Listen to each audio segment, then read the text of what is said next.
What's going on, fellow A-Plusers? It's your boy, Adam Perez. We're back once again with a brand new live episode of A-Plus Hero Report, your weekly stop for your Marvel, DC television, and movie news, streaming live for you guys today over all across social media. It's good to certainly be back this wonderful Sunday morning, wherever you guys are certainly watching us from. We got 6 incredible topics we're going to be diving into. Mortal Kombat 2 is on the horizon, and Entertainment Weekly has some brand new first look images for us to dive into. We continue to get updates for this non-greenlit DCU film called Sergeant Rock as we got further updates for you guys. We're going to go a little bit back in time with some Arrowverse discussion as Cassidy is certainly in the news this week. John Berthal has certainly made his return to Daredevil Bourne again. John Berthal is certainly talking out about his role as the Punisher. We're going to get into all that and a ton more, guys. So sit back, relax, grab your coffee, your juice, whatever you drink on a Sunday, and enjoy the show.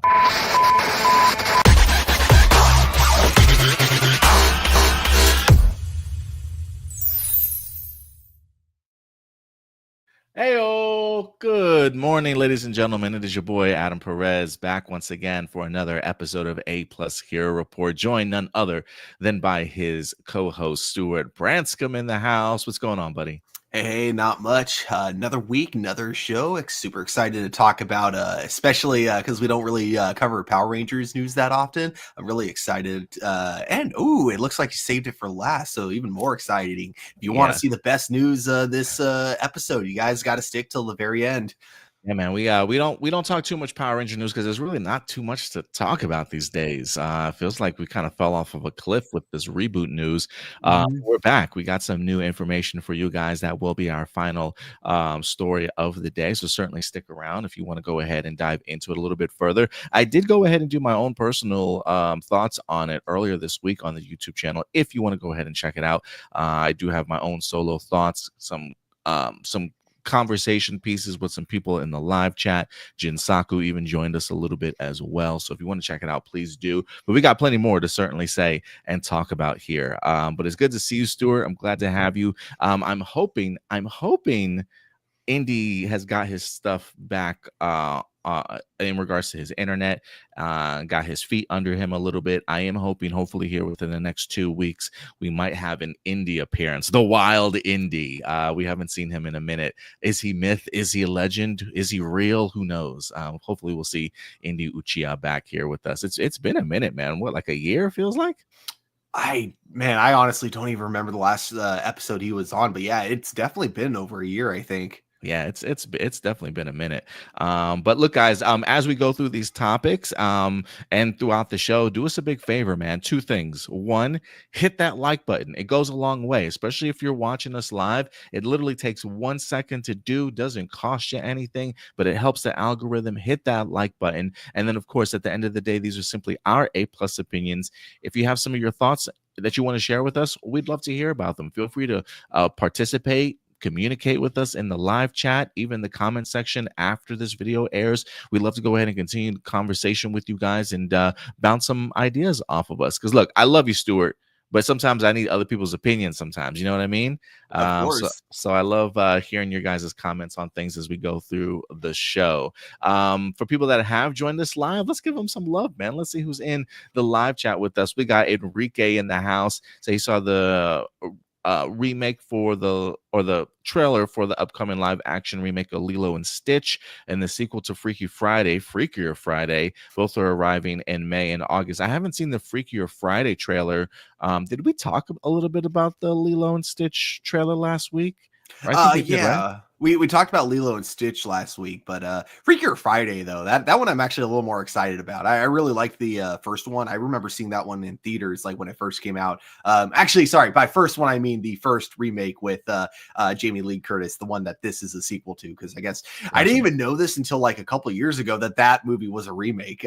Funny enough, I never knew that there was a Freaky Friday before that, but I really like that version of Freaky Friday with Jamie Lee Curtis and oh God, why Lindsay Lohan? Lindsay Lohan. Yeah, thank you. I don't know why I blanked on her name there. Yeah, I really like that movie. And I like that it's getting a sequel and it's not just another Freaky Friday remake. So I'm kind of looking forward to it. He does say also there was a first look extended sneak peek of the live action remake during the shareholders meeting. I have not had the opportunity to see that, I don't believe. Um, oh yes, he did. This was going to be an honorable mention, but the release date is so far out. I was like, man, this is kind of a bummer. But they did announce a Coco 2 at the Disney shareholders meeting, but Bob Iger said it won't be arriving until 2029. Oh wow. Yeah, so we got 4 years for Coco 2. I'm like, why are you even announcing it now then? I don't know. So yeah, 4-year wait there. Wait, the first one came out in 2017, right? Yeah, I guess it's been a 12 minute. years later. 12. I think it'll Maybe be he's good grown because up. Maybe he's grown up or something. Maybe they wanted that real time stuff. I don't know. yeah, it's just interesting knowing that there's going to be kids watching this movie who weren't even alive when the first movie came out. What else we got? Finally saw the teaser trailer for the upcoming Digimon Beat Break anime during last Thursday's Digimon Con 2025. Have you seen it, Stuart? I have not, but Are you a I'm Digimon actually fan at all? as a kid, yes, I loved the first 2 seasons, and then recently, somewhat recently, watched the Digimon Try movies, which were good, but really long. Like, I think that it definitely could have been trimmed down a bit, but apart from that, really, really good. If anyone in the chat is a fan of Digimon, highly recommend it. Yeah, I do remember watching the first couple seasons of Digimon cartoon when I was younger, but outside of that, I don't think I really followed up with it. Ram Jam in the house. What's up, Ram Jam? How's it going? Will not be able to join the live stream today. I'm working today, but was finally able to submit a live viewer question. Hey, awesome. Glad it worked for you, man. Hey, look, I don't know. I'm not sure exactly what you do for a living, Ram Jam, but you know what I like to do during work? I just put the headphone in, put the cell phone in the desk drawer so nobody sees me listening or watching anything.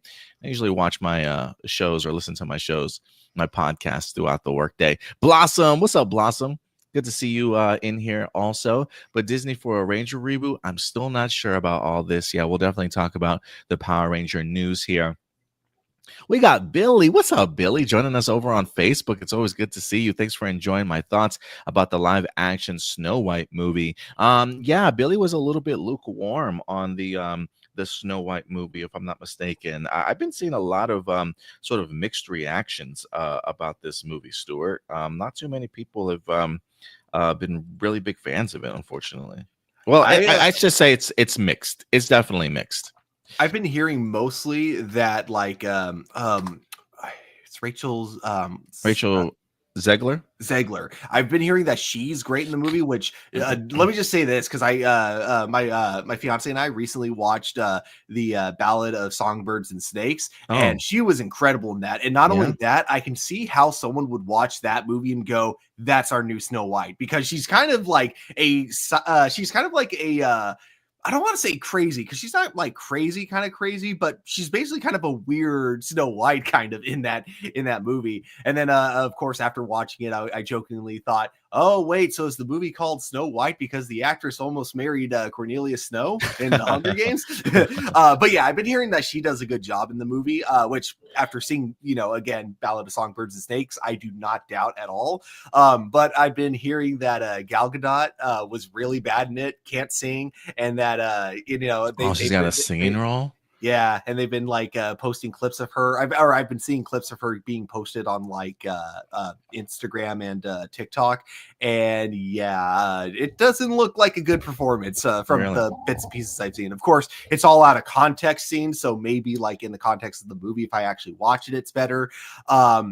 But yeah, I'm not surprised this movie is not doing good, that, people are finding it lukewarm again, because I feel like that's just how I felt about every live action Disney remake, with the only 2 exceptions, if you consider them remakes at all, are like Maleficent and Cruella. And that's because they're not even trying to connect it to the original movies. They're just trying to tell their own stories that just happen to have characters that are based on characters from these movies. Whereas when you make like these live action Disney remakes, it's like they always just pick and choose in the most random way of what to keep from the original and what not to. And because of that, the movies always feel like such a mess. They never feel coherent, so essentially it always feels like you're building up a character arc that goes like this because that's how it went in the original, but then it makes a turn that just doesn't feel earned because you want to be a little bit different. and yeah, that's how it's been with every live action Disney remake. And that's why I kind of wish they would either stick shot for shot to the source material or give us a completely different story and stop with this like half-assed in between that they've been doing. Yeah, I guess for me, when it comes to Snow White, I haven't really had any like motivation to go see this movie. I really haven't. It's not really been on my radar to see. I kind of want to see because I think Rachel Zegler was also in the most recent West Side Story remake. I really do want to see her in that because I have heard that she's a really incredible actress, and honestly, I don't know if I've seen her in anything else outside of wasn't she in Shazam 2? I think also, right? I have not really picked up a lot of Rachel Zegler movies before, but I have heard she's a pretty good one. I do want to go ahead and check out that Hunger Games film because I certainly did miss out on it. But yeah, I've been seeing a lot of mixed reactions. Like, I think if you go on Rotten Tomatoes, I think the critics are sour on it, but I think the audiences are like just enjoying it. I think it's like low 70%, maybe high 60s. I'll have to double check. But yeah, we'll see how it does at the box office. We also got Sam in the house. Did you guys hear about the new season of Kamen Rider Zets? I'm not going to pronounce that. Like, really? Zets. What? I think that's how it's pronounced. Zets. Later this year after Gath. I have not. Blossom says, Digimon, you say? I love it. Davis is my favorite. Marcelino in the house. What's up, Marcelino? The Netflix animated series Wolf King has just released. Maybe I have to check that one out. He says people don't want. Why does he think don't want to support Snow White because Rachel Zegler is a brat? And then Gal Gadot's comments about Israel. Yeah, look, I don't, both their own political standing, I'm not quite sure about, but everybody has their reasons for going to see a movie or not. But yeah, I just haven't had any. It's just not something that's really garnered my attention, honestly. Yeah. Okay, you gonna say something? No, I think the whole thing with Rachel Zegler, it's like, and it's only the context I've seen. There might be more that people could show me that'll change my mind, but everything I've seen is just her, I like it, nothing she says is inherently that bad is basically what I'm kind of getting at. It's just her kind of not liking the original Snow White movie, and that's fine. I think that people are allowed to not like the original, and still act because acting is essentially a job. As long as they understand the character that they are currently playing, it doesn't matter like their actual feelings on like other media that contains that character. So it's weird. I don't know. And again, that's only from like the bits and clips of that I've seen. I'm sure like if like people showed me more, I might be like, oh yeah, she is kind of a brat. But honestly, when it comes to celebrity culture, unless it's a celebrity that I'm like actually following, I rarely care. Yeah, and I didn't know we had so many Snow White fans in the world either. Like I didn't know so many people cared about this classic tale from like 100 years ago, feels like. But yeah, a lot of people were pretty boisterous about it. But all right, Stuart, with that out of the way, man, let's get into our first segment of the day.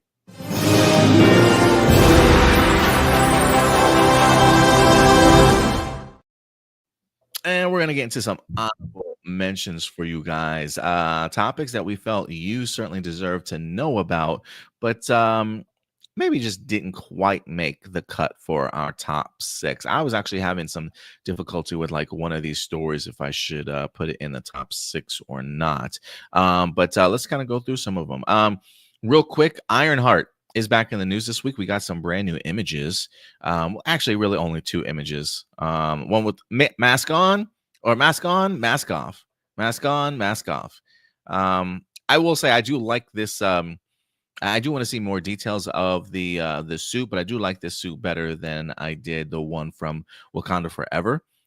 This kind of gives me vibes a little bit. Just the mask alone, I don't know why it gives me Tony Stark first Iron Man suit that he hand built outside of the cave. I don't know what it is about the helmet, at least, that gives me those vibes. But yeah, I think this is going to be the next Marvel series after Daredevil Born Again. I believe this drops in June.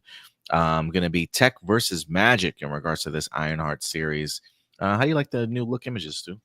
I think it looks pretty cool. Yeah, like you, I kind of get the first Iron Man vibe, kind of mostly because it's like it doesn't feel like this is a suit made in a cave of scraps, but it does feel like a suit made by someone in the Marvel universe that doesn't have Tony Stark money, but knows how to work with the resources they have. Yeah, I like that. I like that description. What else we got in here? Oh, Jason Bourne is back in the news. Haven't seen him in a while. According to the Hollywood Reporter, the Jason Bourne franchise is being shopped around as the rights leave Universal. We got, so it's a little bit of a bidding war. You got Sundance, Skydance, Apple, Netflix, and even Universal, I think, still in the picture to reacquire the rights if it comes down to it. But they are trying to see if they can, I guess, the goal is to find a new home for the franchise and make the Super Spy a more regular presence on screen. So it's been nearly a decade since we got the last Jason Bourne film. But yeah, they are shopping around the rights to Jason Bourne currently right now. Can I make a prediction? What you got? I'm predicting it's going to get bought up by Amazon and it's going to be turned into another one of their kind of action thriller television shows, kind of similar to Jack Ryan and Reacher, because those seem to be where Amazon gets a lot of success from their streaming service. I mean, maybe we should just have them pick up Jason Bourne and then just have a big cinematic universe. Have James Bond against Jack Ryan against Jack Reacher against Jason. Oh my gosh. Why do they all have J's in their name? Yeah, they call it the JJJ universe. JJJJ universe. Oh my gosh, it's got to be directed by J.J. Abrams. He's good at revamping things, man. Yeah. I'm down for it. What else we got in the news? God of War is in the news also this week. The animated, not animated series, the live action series from Amazon again. The television showrunner Ronald D. Moore, if the name sounds familiar, he's most notably known for creating one of the greatest science fiction television series of all time in Battlestar Galactica. But he's in the news this week for two things. The first thing is, Stuart, he reveals to us that Amazon has already picked up God of War for 2 seasons on Prime Video that he is currently in the writer's room working on. He says, right now I'm working on the adaptation of a video game called God of War. It's a big title in the gaming world that Amazon has ordered 2 seasons of, and they asked me to come in. Now, the show did have a previous showrunner, and that they have, in fact, departed the show, and Amazon brought in Ronald D. Moore to certainly go ahead and take over. So God of War already picked up for 2 seasons of Prime Video. And then lastly, the aspect of this conversation that wrinkled some, like really butthurt some people. He says Moore also expressed that even though he'll have a stab at playing the God of War games, he's not a gamer due to growing up in the arcade era of the 80s and can only really bang on buttons. He's a button smasher. He says Moore joked that he has issues with the controllers of today and isn't too sure about what buttons does what. He says leaving him usually dying in the game before he takes so long to figure it all out. He says the controllers now, press R. Which one's R1? Oh, I'm dead. I can't quite get a hold of that, he says. So he says he's going to take a stab at playing God of War. So people are upset that they're like, how are you going to get some guy in here to play, to write this game, and he's got no experience or even experienced the game himself? So I think this brings up a really interesting topic, Stuart. If you're adapting a video game or even adapting, I'd say, a cartoon series into live action, do you have had to have played the game or watched the show? Well, I guess that's two big different things. So we'll stick to the video game. Will you have had to have played the video game in order to make a successful show? Oh, man. So I don't want to support it like you have to do this, because then it sounds like it should be like a general rule that everyone needs to follow. But I do think that you have a responsibility, if you're adapting something, to understand inside out that source material. If you're adapting a book and you don't read that book, that's extremely irresponsible, to my opinion. If you're adapting a comic book but you've never read a single issue of said comic book series, it's irresponsible. And so I think same thing can be said with this God of War series. I think that if you're adapting it, you haven't played the game. Now, I don't know if he has like seen full on playthroughs, like at the very least, because you know this is where I can see where it gets tricky with video games, because yes, it is really hard to get into a video game if you are not a gamer. So I totally get that perspective. But I hope at the very least he's going out of his way to, you know, either watch full on playthroughs, making sure that he really does understand this story before he adapts it. So I'm hoping at the very least, like maybe he's watching gameplays of other people, whether it be on YouTube or people that he knows who are playing through the video game. Yeah, I just I think it's irresponsible to write a adaptation without zero or not. I'm sure he has knowledge of the source material, but without understanding the source material. Yeah, I mean, I mean, it's Ronald D. Moore. He's a great writer. I gotta assume that he's at least watched the cutscenes, whether or not he's actually played through the game. I mean, he says like he's gonna take a stab at it again. So I'm in agreement with you, and I think for me, I stand with you there. I think it is irresponsible to at least not have tried to play the video game. If you want to try and play a video game, that's cool, but at least make sure that you're doing your research. And I'm not to say that I don't know if Ronald D. Moore has done his research or not. I would assume that he has. I would assume he also has at least watched the cutscenes. But I also do think it is important to point out that for this series, I do believe the creator of God of War, while not necessarily writing this series, I think he's an executive producer. So I would assume that he's got some hands-on in regards to the development of how this series itself sort of takes shape also. And I think when you've got the creator there as an executive producer, I do think that's a good guiding point for Ronald D. Moore in regards to understanding the world and the lore and things like that are combined to it. So I don't hark on the guy for not playing the video game, as long as he's done his other due diligence to understand the world. I think is important. Yeah, exactly. And then what else we got here? Oh, Stuart, did you see the little brief teaser trailer for the Toxic Avenger this week? I did. So many like things about this that I love. There were like there was like one Easter egg in there that I absolutely love, which is how like for the scene where you have the two newscasters talking about it, the background is the trauma background. I love that. I love the look of Toxic Avenger, of like, you know, Toxie himself. I also really love how like powerful his mop seems to be. It did not glow that way in the original. But I love that they still have like that the gore factor is definitely there. The way the characters are so cartoonishly over exaggerated in their like dialect is, oh my gosh, it's everything that you love about the original Toxic Avenger, but with a budget. Yeah, I was, you know, we usually sometimes we will play trailers on here, but it was a little too graphic and sexual innuendos. I couldn't afford to have this video pulled down or banned or anything like that. So I'm not trying to get no copyright strikes or whatever on our channel. But yeah, I mean, trauma vibes all day. From the references that we got from the different types of food at Miss Meat, along with the violence and the gore. Yeah, it's something. It's something. So yeah, if you haven't checked it out, it is on our Facebook page if you want to check out the teaser trailer for Toxic Avenger. Wait, what the heck?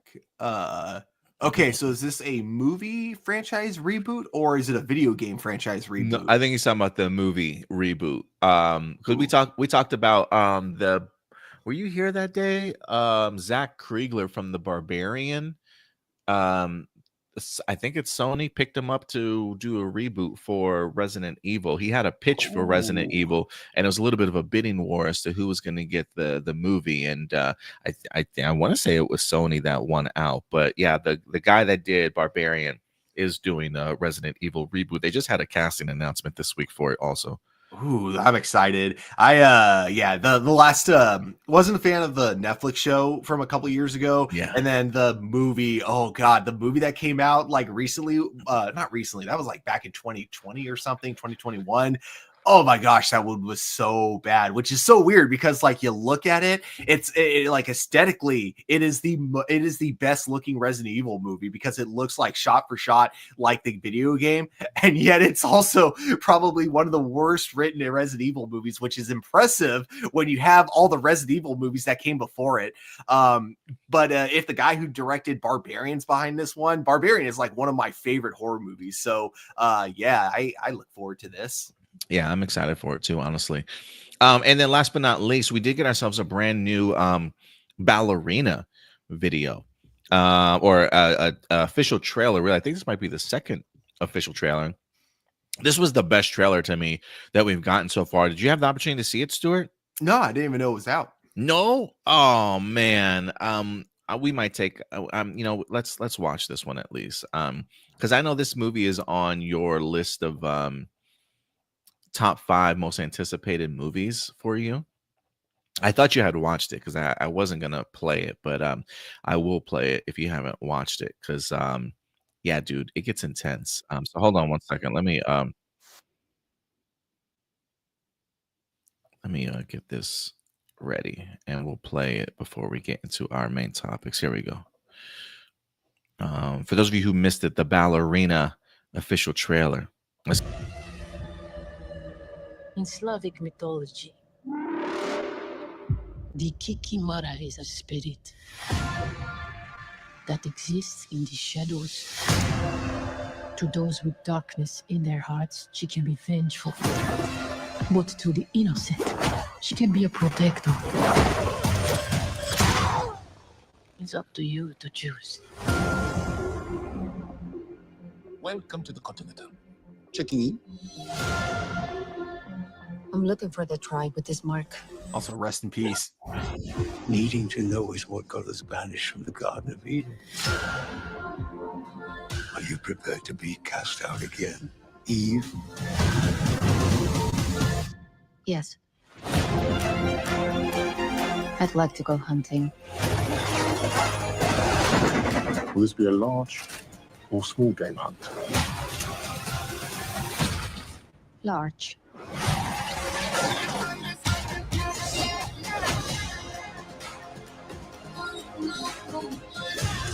You have no idea what you just walked into. Cool. I love this flamethrower, yo.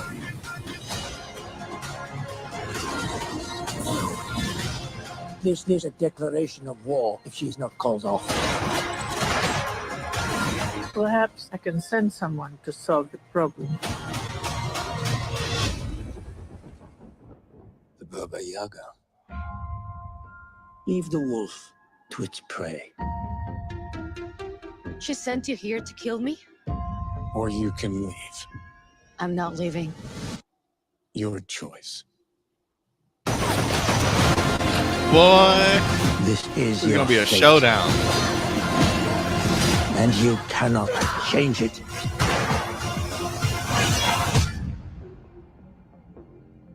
Rules. And consequences.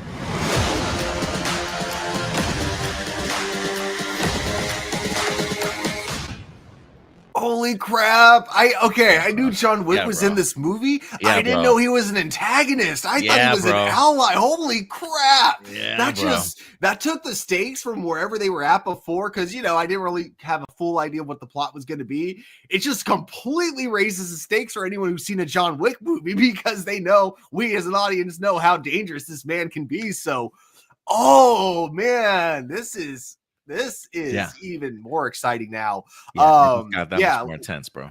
I had no idea Norman Reedus was in this movie, or if I did, I probably forgot. But awesome casting. I love me some Daryl Dixon in anything. The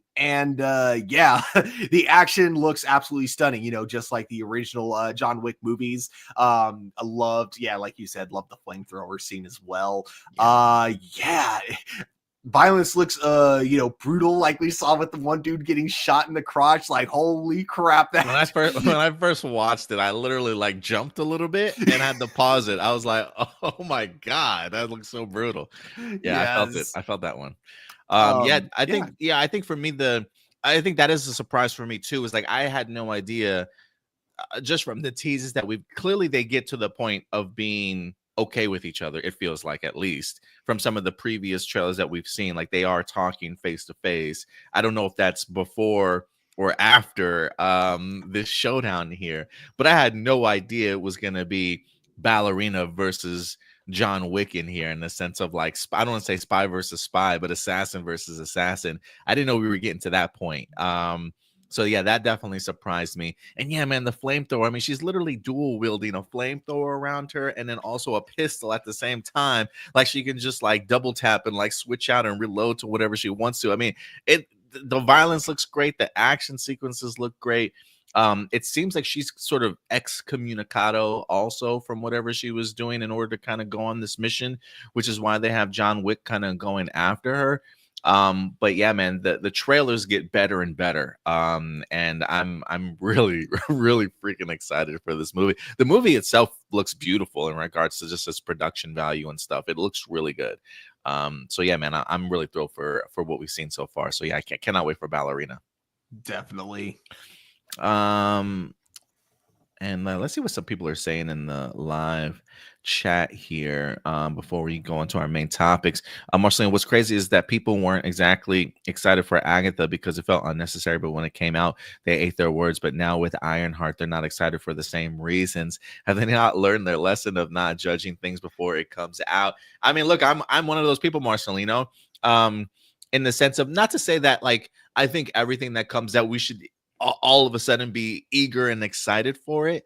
I'm trying to keep an open mind. It's not like I'm not thinking, oh, this movie, I don't think that this series, I'm not going into this with the mindset of this series is gonna suck. I just don't really know what to expect, and I don't have really high expectations for it. And I do hope that it proves me wrong, because I very much was like, why do we need an Agatha series? But I was open-minded enough to certainly give it a shot, and I really enjoyed it for what it was. And I tell people all the time, like when they first announced a Penguin series, like, no, why do we need a Penguin series? And it turned out to be one of the best series that we've certainly had. So I definitely agree with you in the sense of, like, I don't know if I like the term shows are like it's unnecessary. I mean, people could say making any movie is unnecessary, but if you got a legit story to be told, yeah, go ahead and certainly tell it. So we'll see what Ironheart certainly holds. Again, my expectations aren't really high for it, but I'm hoping to certainly be wrong for sure. Yeah, I think like ever since I think Agatha's like kind of the perfect example of that, because yeah, I was right there with you. Like I was not excited for the show at all. But yeah, it ended up being one of my favorite Disney Plus shows, or my favorite Marvel Disney Plus shows. Blossom, I like the sword. Sam talks about the Resident Evil reboot. Let's see here. Marcelino also says he doesn't have to play God of War. All he has to do is watch the cutscenes online, since the recent games are mostly story-based. That's what I was thinking, too. Darth, what's up? Darth Gutierrez in the house. What's up, man? Good to see you. He, too, is stoked for Ballerina. I love the John Wick franchise. Yeah, this feels like a John Wick 3.0 or 3.5 or something. Like, I'm curious where this movie takes place in the franchise. Well, if they hired him and they're calling him the boogeyman still, I would imagine that it was before the first one. Oh, maybe. You know what's interesting, in the trailer for the Ballerina, they do reference her this Slavic myth creature called the Kikimora. They highlight this creature called the Kikimora when talking to the Ballerina, almost like kind of like John Wick is the Baba Yaga, like the Ballerina's the Kikimora. Like they keep giving them like these mythological creature names that people should be terrified of. Mm-hmm. I'm interested to see if that plays a role, or if that's a name that sticks for her. Don't call the Kikimora. Oh, I wonder if that sticks. People are saying that the Ballerina is how you do a female action hero.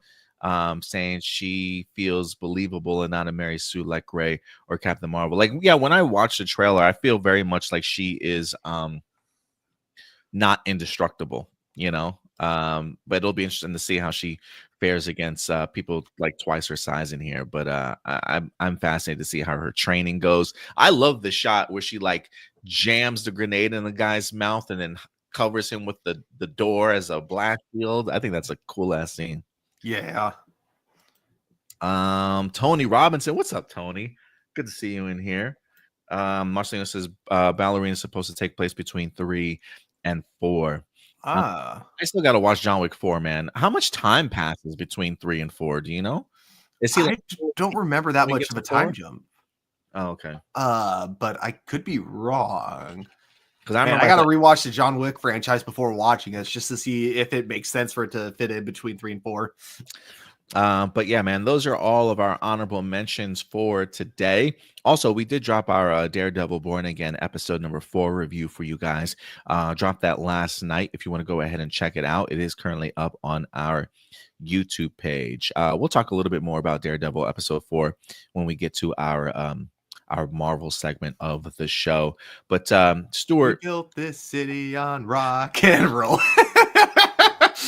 poor Wilson Fisk, dude. Like the poor Wilson Fisk, man. Like that was like, it's so funny. Like Daredevil isn't like a comedy like a lot of other Marvel projects, but that was probably one of the funniest moments in the MCU.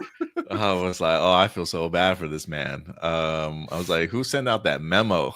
Like that everybody's got to sing. I felt so bad, dude. The hardships of being mayor, I guess. Yeah. But all right, guys, let's go ahead and get into our main topics of the day. And look, guys, as we go through our main topics, we also want to hear from you. So feel free to let your thoughts be known in the live chat as we go through these or in the comments afterwards. And look, if you are watching us live, have you hit that like button yet? It literally is free, guys. It takes 1 second. It definitely helps us out. Hit that like button if you haven't done so yet. But we're about to get into our main topics. Here's 3 out of the 6 that we're going to be tackling today. And the first up for us, Stuart, is going to be Mortal Kombat, baby. Mortal Kombat is back in the news as the highly anticipated sequel is certainly almost here. I know some people felt maybe a little bit lukewarm on the first Mortal Kombat that we wind up getting here from HBO Max. I honestly tried to rewatch it this week, Stuart. I couldn't find it anywhere for free. It looks like it's on like either rent or buy at this particular moment in time, which is a little bit of a bummer because I'm not paying to watch that movie. So I'll probably have to go ahead and watch it again once it becomes free. But Mortal Kombat is back in the news because Entertainment Weekly is trying to get us hyped for the upcoming sequel. And if I could be honest with you, Stuart, while there were certainly some aspects about the first Mortal Kombat that I really enjoyed in regards to the Scorpion and Sub-Zero plot line that ran through the movie itself, outside of that, you know, it didn't really do too much for me in regards to it being a film. But look, if you were a big fan of the first Mortal Kombat, I really hope you guys enjoyed it because honestly, I'm getting a little hyped for Mortal Kombat 2 now, Stuart. I don't know what it is. Maybe it's because we got these first look images that dropped this week, but there is a part of me that has built some level of anticipation because I wanted to rewatch Mortal Kombat this week and I couldn't. And I'm really excited to kind of see, can they improve upon what we wind up getting last time around? So let's go ahead and dive into this, Stuart. This comes to us from Entertainment Weekly. First looks at here's Johnny. Mortal Kombat 2 exclusive first look reveals Carl Urban's Johnny Cage plus Katana and Shao Kahn. And we also got ourselves a brand new first look at Scorpion as well. So yeah, lots of really go through when it comes to this one. But I am kind of curious what you guys thought about the very first Mortal Kombat. Marcelin says, big Mortal Kombat fan here, and I did not like the movie. I'm not excited for this movie. Look, I do think you could build upon what was first initially established. But I feel for you, Marcelina. I'm right there with you, man. But let's see if they can pique our interest a little bit. Let's go ahead and dive into this. The ending of 2021's Mortal Kombat signaled where the franchise would go next, and that is Hollywood. After a bloodbath between the champions of Earth Realm and Outworld, it set out for Los Angeles to find a new recruit to aid in the battle ahead, Johnny Cage. We've got the boy star Carl Urban officially takes his place alongside other Earth Realm champions in the Entertainment Weekly's first look. Let's go ahead and talk about Johnny Cage here as we got our brand new first image. He says, you'll get to see Johnny Cage, Ed Boon, the Mortal Kombat co-creator and head of gaming developer, Studios tells EW. His integration into the Mortal Kombat story and universe is a big part of what this movie explores. He's a washed-up Hollywood guy thrown into this magical, ultra-violent thing. Carl, his depiction of Johnny Cage is different than our games in some ways. He's adding his own flair to it, but I think it'll feel fresh. There's like a novelty factor in there. And it says, just like Tan's Cole in the first Mortal Kombat, Boone says Johnny serves as the audience's lens into this story. He calls the character's introduction ridiculously hilarious. Says it incited some of the biggest laughs from the early screenings of Mortal Kombat 2, but the director felt it was a balancing act to strike that tone. He says, we wanted a character that wasn't just completely silly comic book. It's a character that could instantly go there and become too light and throwaway if we were to lean too much into that kind of cheese. The casting of Carl Urban for that role allowed that character to have more depth. Yeah, so interesting. How do you feel about Carl Urban in here as Johnny Cage? I love Carl Urban and like almost anything that he's in. When I first heard Johnny Cage, I was like, I don't know if I see it. Looking at this photo though, and then hearing the type of character they're going for Johnny Cage, where he's a washed-up actor suddenly like kind of thrown into this world, I actually think that's a role he can actually do pretty well with. So I do like that casting. Going back to like kind of the first Mortal Kombat movie in this franchise. Yeah, I remember like the three of us were really hyped about it, Indy included, because unfortunately it wasn't able to come to theaters because it came out like 2020. But man, I ended up just being really disappointed by the movie's story and plot, which were just like, it's so weird. I think that the movie should have just gone for a straight up tournament movie, because then you wouldn't have had to put as much effort into the writing and everything as they did. But unfortunately, they tried putting effort into the writing and if they failed. I think like one of the things I hated about it, and this is something that if this movie wanted to pretend didn't happen in the first movie, I would be all for. I hate how the powers work in the Mortal Kombat movie franchise, because rather than giving creative back stories of why everyone is so cool looking, why everyone has their own unique set, it's simply, if you have this tattoo, it gives you a random superpower. And to me, that's like the dumbest, like lamest way to give someone a power. The one, I hated, I forgot the character's name, but the one with the bionic arms, I hated. Jack, or wait, was it Jack or Jax? I think it's Jax. I could be wrong. Jax, that's right. I hated the way, like, his tattoo just magically knew, his arms are gone, so now his new power is he has robotic arms. Like, that's so dumb. Just give him robotic arms, So that's something, if they just retcon and just completely pretend that wasn't like in the first movie, I'm all for. Because I do think that even though the first movie wasn't good, it's you can still build a great franchise from that movie. You can still make a really cool sequel from that. I just really hope they ignore that aspect of the movie, because that's what kind of killed the momentum of the movie for me. It was just so lazy. It killed everything else that was so cool about the first movie, Yeah, I feel you. I absolutely feel you there. There's also another first look here at Katana. I think she looks incredible. It says Johnny isn't the only new character on the scene either. Let's see here. It says EW can also reveal that Adeline Rudolph from Hellboy the Crooked Man and Netflix's Resident Evil series as fan favorite Katana. We also have Martin Ford, who's going to be playing Shao Kahn as well. And it says, as an added treat for gamers, new movie accurate skins for those characters will be in the upcoming Mortal Kombat 1 video game later this year also.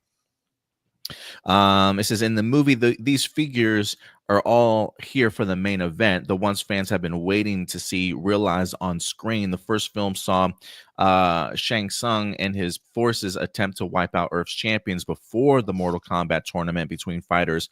The tournament is now officially here in the sequel, and the stakes couldn't be higher. It says Shao Kahn will invade Earth and take over. if Earthrealm loses. So that's what we see Shao Kahn here.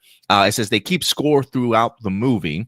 There's a visual representation of who is winning. It's not just a tournament for the sake of a tournament. There are huge consequences, so you're really keeping score, and there are a lot of twists in it to keep you on your toes. And they do talk about the idea of maybe some people kind of coming back from the dead a little bit in here too. Saying that they have a little bit. So speaking of twists, the cast list confirmed for Mortal Kombat 2 are the returning Josh Lawson and Max Hong, even though their characters Kano and Kung Lao died in the previous movie. He says, I can say Josh Lawson doesn't play Kano's twin, is what the director teases. He points to existing Mortal Kombat lore from the video games that make it possible for such comebacks. So they are teasing the idea of some people returning. And then, of course, we also got another first look here at Scorpion. It says the ages-long beef between Scorpion and Sub-Zero also refuses to die in Mortal Kombat 2, though it won't be as central to the narrative. He's certainly making appearances that are significant and necessary for the progress of other storylines. He plays a different role. He's not part of the Super Friends trying to defeat Shao Kahn, but his appearance is key and is very essential of certain parts. So yeah, there's a little bit more to they talk about going to different realms and stuff in here as well. So I would definitely recommend checking out the Entertainment Weekly article for yourselves when you get the chance. Again, it is currently up on our YouTube page, our Facebook page, if you want to go ahead and check it out. So yeah, look, I as far as the whole some people are returning from the dead sort of thing, like we'll see how they kind of pull it off a little bit, but I'm gonna give Mortal Kombat 2 a chance here. You know, Stuart, you talked about the idea like we really just want a tournament.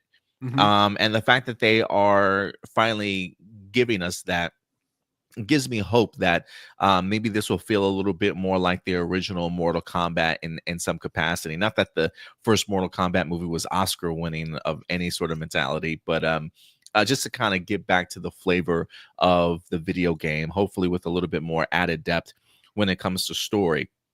And I think we talked about this before. Years ago, I think when they first announced the Mortal Kombat movie and they talked about the idea of who was going to be the writer and director, I believe they were like first-time writers and directors. And I think when we talked about it, that was one of my concerns, was the idea that you know, you're giving this franchise over to people with very little experience, and I think it certainly showed in the first movie. And I am kind of hoping that based off of how the first movie went, that they were able to kind of take notes from some of the fans and just kind of see what worked, what didn't work, and hopefully evolve a little bit more in regards to what they can add to something like Mortal Kombat 2. I will say the costume designs and the character designs in here, just from the first look images, look spot on. I'm really excited to see what they look like in action. And again, if we're going a very tournament style in here with, you know, and I will say this too. I think the idea of having Carl Urban on is a gain for this, in the sense of just bringing added experience from an acting standpoint. I felt like we had a lot of sort of newcomers or people that hadn't really been in big time sort of movie roles, if you will, or had to have necessarily carried a film as like as a lead for something. And I think the idea of having Carl Urban in here as Johnny Cage really does go a long way. I'm kind of hoping that his experience not only helps the writers and the directors for this film, but also the other performers as well, in the sense of having to up their game when they're on screen with Carl, or just up their game in general for their own potential scenes in here. So I'm hoping the addition of Carl Urban goes a long way. Not only to bring Johnny Cage to life, because I would agree with you. I think the idea of him being a washed up actor, being thrusted into the middle of this, kind of really works for, I think Carl Urban can really tap into somebody like that. So I am excited to see what he brings to this movie. So for somebody that was not a big fan of the first Mortal Kombat. The fact that we are now being more tournament based, we're injecting this with sort of more brand new characters with great costume designs and stuff. I'm gonna give it I'm gonna give it an opportunity. Again, I'm not expecting this to blow me away, but if it could be just a fun popcorn flick with some incredible action and gory finishes, I'll be a fan, and make me feel attached to some of these characters and feel like the stakes are legit high for the Earth world. If they can tap into those emotions for me, and just a fun experience, then I think they'll certainly have succeeded in here. But you hear all this, Stuart. Any overall thoughts before we move on? Yeah, I would say I'm like exactly where you're at. Like, in sense of I'm not looking for a masterpiece. I'm not looking for anything that's like gonna change my perspective. I just want, a fun movie that's like on par with the first movie. I like if I just it's weird because like I know it sounds like I don't mind bad writing when I say that, but I also do hope it's not like, as much as I love movies that are just there to make you have fun, I don't think it should be an excuse for lazy writing. So I just hope that they don't do that again, that they're more creative with like how things are set up rather than just like things get to point A, B, and C because the movie has to get there. Rather, they have clever ways of setting up, A, B, and C, if that makes sense. So yeah, I look forward to this. I hope, one thing that this movie does, continue really well that the first one did. I still think the overall look of the first movie, the aesthetic, the costume designs, the fight scenes, I think that's where the first movie really excelled. And I really hope that this movie continues that momentum from the first movie and carries that. I really hope we get like, and from the images that we saw, that I think it looks incredible, especially, with Katana and Johnny Cage. I think they look absolutely great. So I hope we get more of that, more kind of like, not only is it like accurate to the video games, but it just looks cool, like on its own.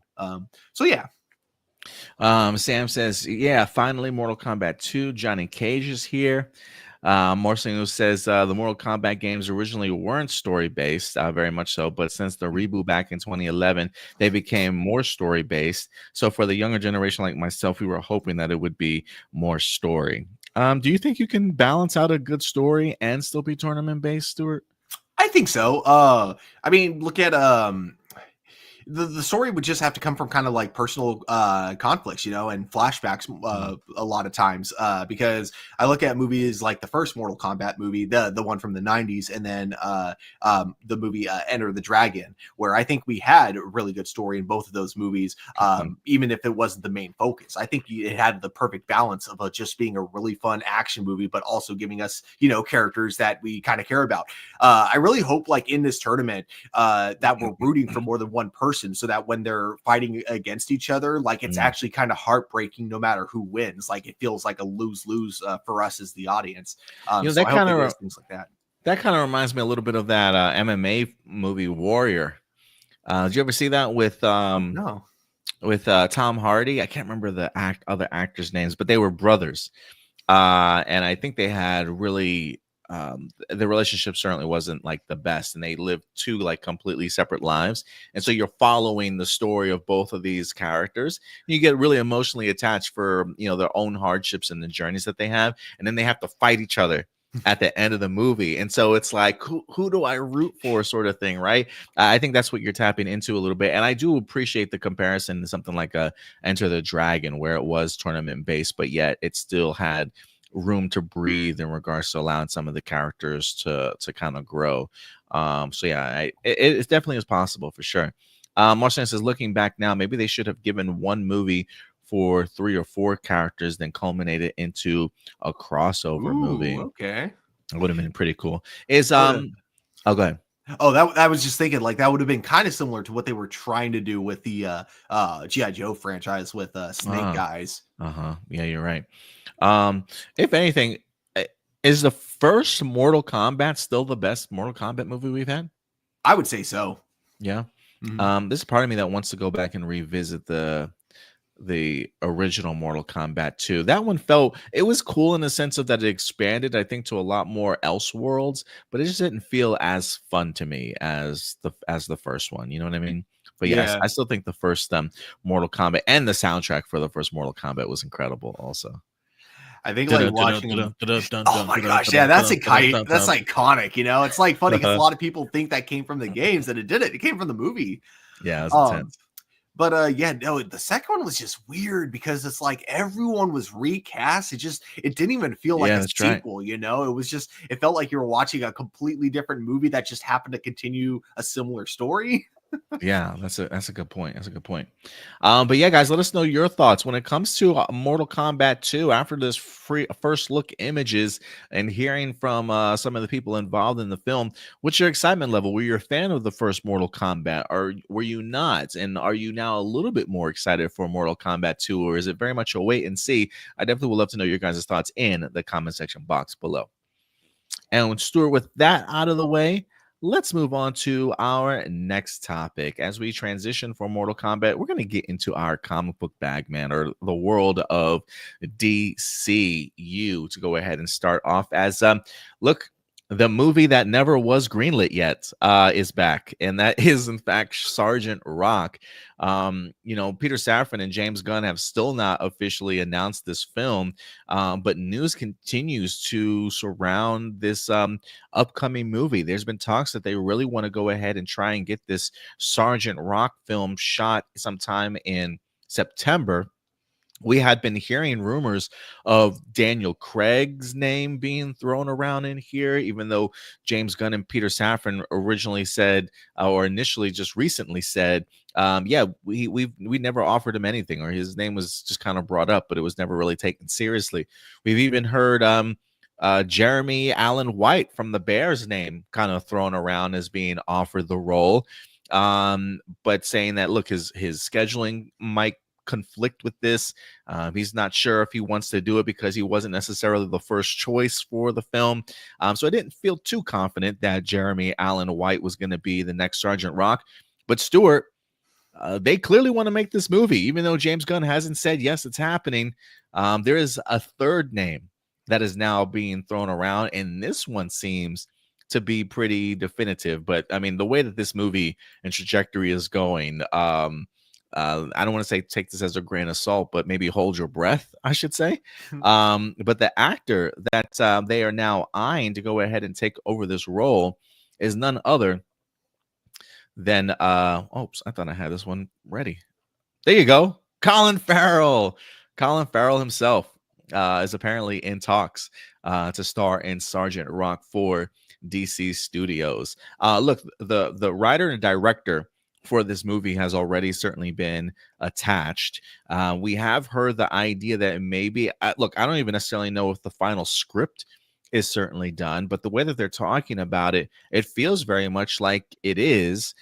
So I am fascinated as to why James Gunn and them have not officially announced that this movie is set to go into production. Maybe it's because they were waiting to see exactly who they can find in the lead role, even though they've had a director and writer certainly in place.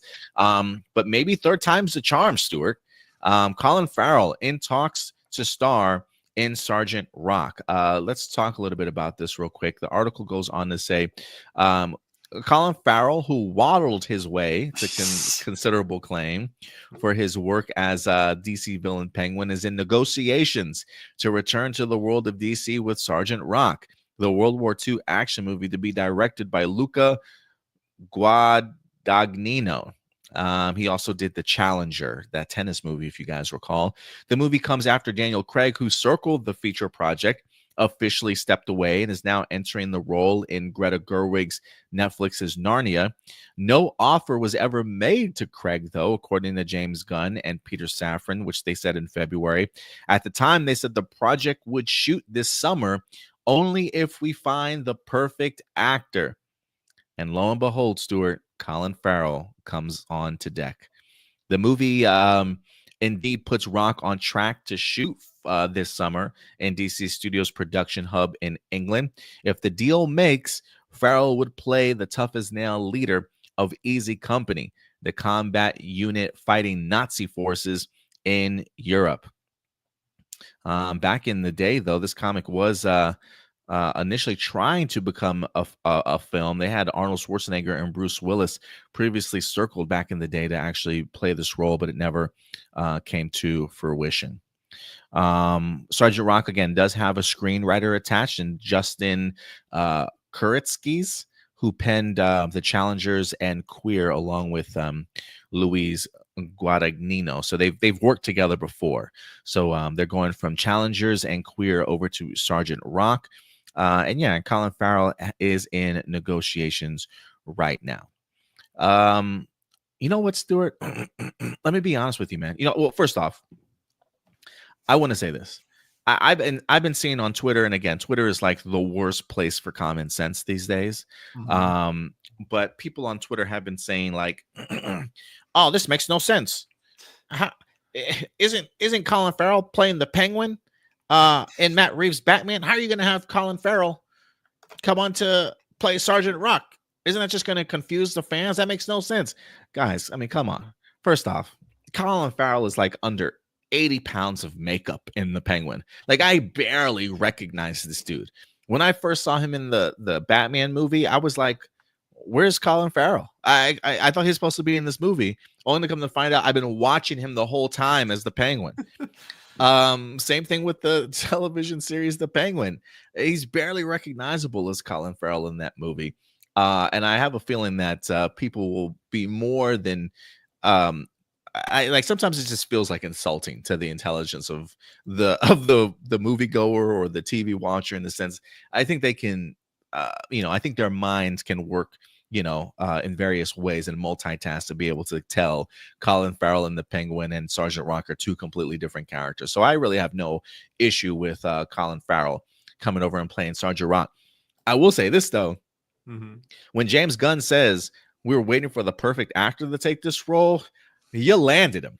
If negotiations are in fact in play, and usually, look, when people are in negotiations, that's usually a great thing. Having an offer is one thing. Being in negotiations tells me that you're legit talking about this happening, and the only thing that's really going to stop this from being official is if you've got like maybe a scheduling conflict. Not to say that negotiations is finalized, but it's pretty far down the line for this to actually happen. And I think if you got Colin Farrell, looking back at some of the options that we had in Jeremy Allen White along with Daniel Craig, I love them both, but they're not Colin Farrell to me. I think Colin Farrell is probably the better of the three actors in here, coming fresh off of an Emmy Award winning year for him in regards to playing Oz Cobb in The Penguin. Yeah, man. I mean, perfect opportunity and timing to pick up an incredible actor who just won an Emmy to then go ahead and bring him on board a little bit. This kind of feels, and I don't know how old Colin Farrell is, but this feels almost like the right age range too, that I think you would want somebody to be like for a Sergeant Rock. Look up Daniel Craig's age for me, Stuart, and then look up Colin Farrell's age for me. I would be kind of curious to see what the age difference is, but I can easily see Colin Farrell certainly playing this role. And I also see there being concern in the sense of like, why do we need a Sergeant Rock movie? And it does feel like this movie kind of came out of nowhere, considering the fact that this was not part of James Gunn's original Chapter 1 Gods and Monsters slate that he wound up creating. But I do think it's very telling in the sense that James Gunn is okay with inserting movies that he maybe didn't originally plan for if the script is really great. And I think when it comes to something like a Sergeant Rock, for me, I think this really adds to the potential world building of DCU. Not all of these movies certainly have to be connected. Maybe some of them can certainly be standalone films, but I think if they add value to building the world that is the DC universe for DC Studios, I think why not? I think there's a couple of opportunities here that you can really tap into. One, I really am crossing my fingers that a GI Robot is in this movie. We've said this before, but I'm really hoping that he's in this movie, especially considering the fact that he was a part of the Easy Company in Sergeant Rock's group here during World War II. So I hope this gets the opportunity to bring somebody live action from the Creature Commandos animated series into this, because timing wise, I think it would really, really work. Two, I think this is also a really great opportunity. Again, this is just, I don't want to say my expectations, but something that I'm hoping that I get to see in the sense of a Justice Society of America. If you want to talk about a world that it has already been lived in and heroes are real, where do they get their start from? Maybe this is a great opportunity to kind of begin that history, if you want, of your DC universe by implementing maybe the Justice Society of America as like the first superhero group in this world. Maybe see what Sergeant Rock's perspective is of metahumans or people of powers. So those are two things that I'm looking forward to. And Stuart, in today's society, everybody wants to punch a Nazi. I would love to get the opportunity to see Sergeant Rock punch some Nazis in here and maybe make some really great correlations to just the echoes of history and stuff. And I think you could really make a very impactful film for today's day and age. All of this anchored by an incredible actor in Colin Farrell. Yeah, I think it makes sense for a Sergeant Rock movie at this particular point in time. And so I'm not going to sleep on this movie. But Colin Farrell, Stuart, how do you feeling about the casting choice here, man? Do you think they could have done better? Or first off, what are the ages? Did you find the ages for me? Yeah. So Daniel Craig is 55, and then Colin Farrell is okay. Sorry, got a math here. 27 or no, sorry, 47. I was like 27. No, 47. Okay. Yeah. So yeah, not. I mean, when you get to a certain age, that's not like really a big gap when you get to that age. So it's like 7 years apart. Either way, yeah, I think that I think it's a good casting, honestly. If like, I don't know much about Sergeant Rock as a character, but I think Colin Farrell is a great actor, and he I think that, put him as like a World War II soldier. I think he can definitely pull that off. I mean, hasn't he? I'm sure he's played a World War II soldier before, because wasn't he in I might be remembering wrong because it's been so long. I haven't even seen the movie. I just remember the trailer, but wasn't he in Fury, if I'm not mistaken? I don't think so. You might be thinking of John Berthal. Am I getting those two confused? Maybe. Okay. Either way, I think he's a good choice for the role of Sergeant Rock, not knowing too much about the character, but just maybe he was. I think you're right. I think he might have been in he was. Okay. I'll look it up. I'll look it up real quick. Okay. If he was, cool. If not, I still stand by what I say. I think he's going to do a good job in the role. As to the penguin thing that you brought up earlier, I do find it like I shouldn't be surprised because it's Twitter and people will look for any reason to complain. But yeah, the idea of complaining about him being Sergeant Rock because he was in the Batman, I'm with you. He's unrecognizable, and even if the Batman was connected to the DC universe, which it's not, he could still play two different roles because, again, he's super unrecognizable as the Penguin. Yeah, he's super unrecognizable. And no, he's not in Fury. I think it was fan casting is what I was looking at. Oh, gotcha. Okay. But yeah, regardless though, good, definitely a good pick for the role. Yeah, I think so too.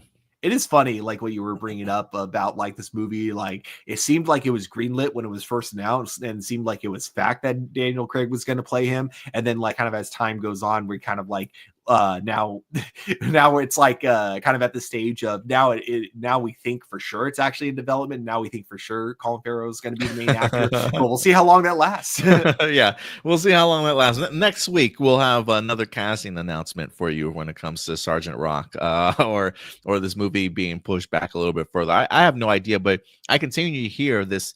They want to shoot in summer. So it does feel like out of all the films that they have scheduled, it feels like it's close to production. It's almost like we literally are just waiting to actually land the actual actor. And look, you know what's right around the corner is CinemaCon, and I think Warner Brothers is going to have a pretty big slate at CinemaCon. I know Superman for sure is going to have a big presence there. I have no doubt that we're going to get ourselves a brand new trailer coming fresh out of CinemaCon. But I am kind of hoping that this is an opportunity then for James Gunn. If maybe that's one of the reasons why we're getting negotiation talks already happening. Maybe this is sort of like a deal that they want to close before CinemaCon, so they have certainly like another announcement. Maybe they'll give us an official slate of things that are set to go ahead and begin. I am hoping that they talk a little bit more than just Superman and give us some time, even if it's like 15-20 minutes extra of what's to come.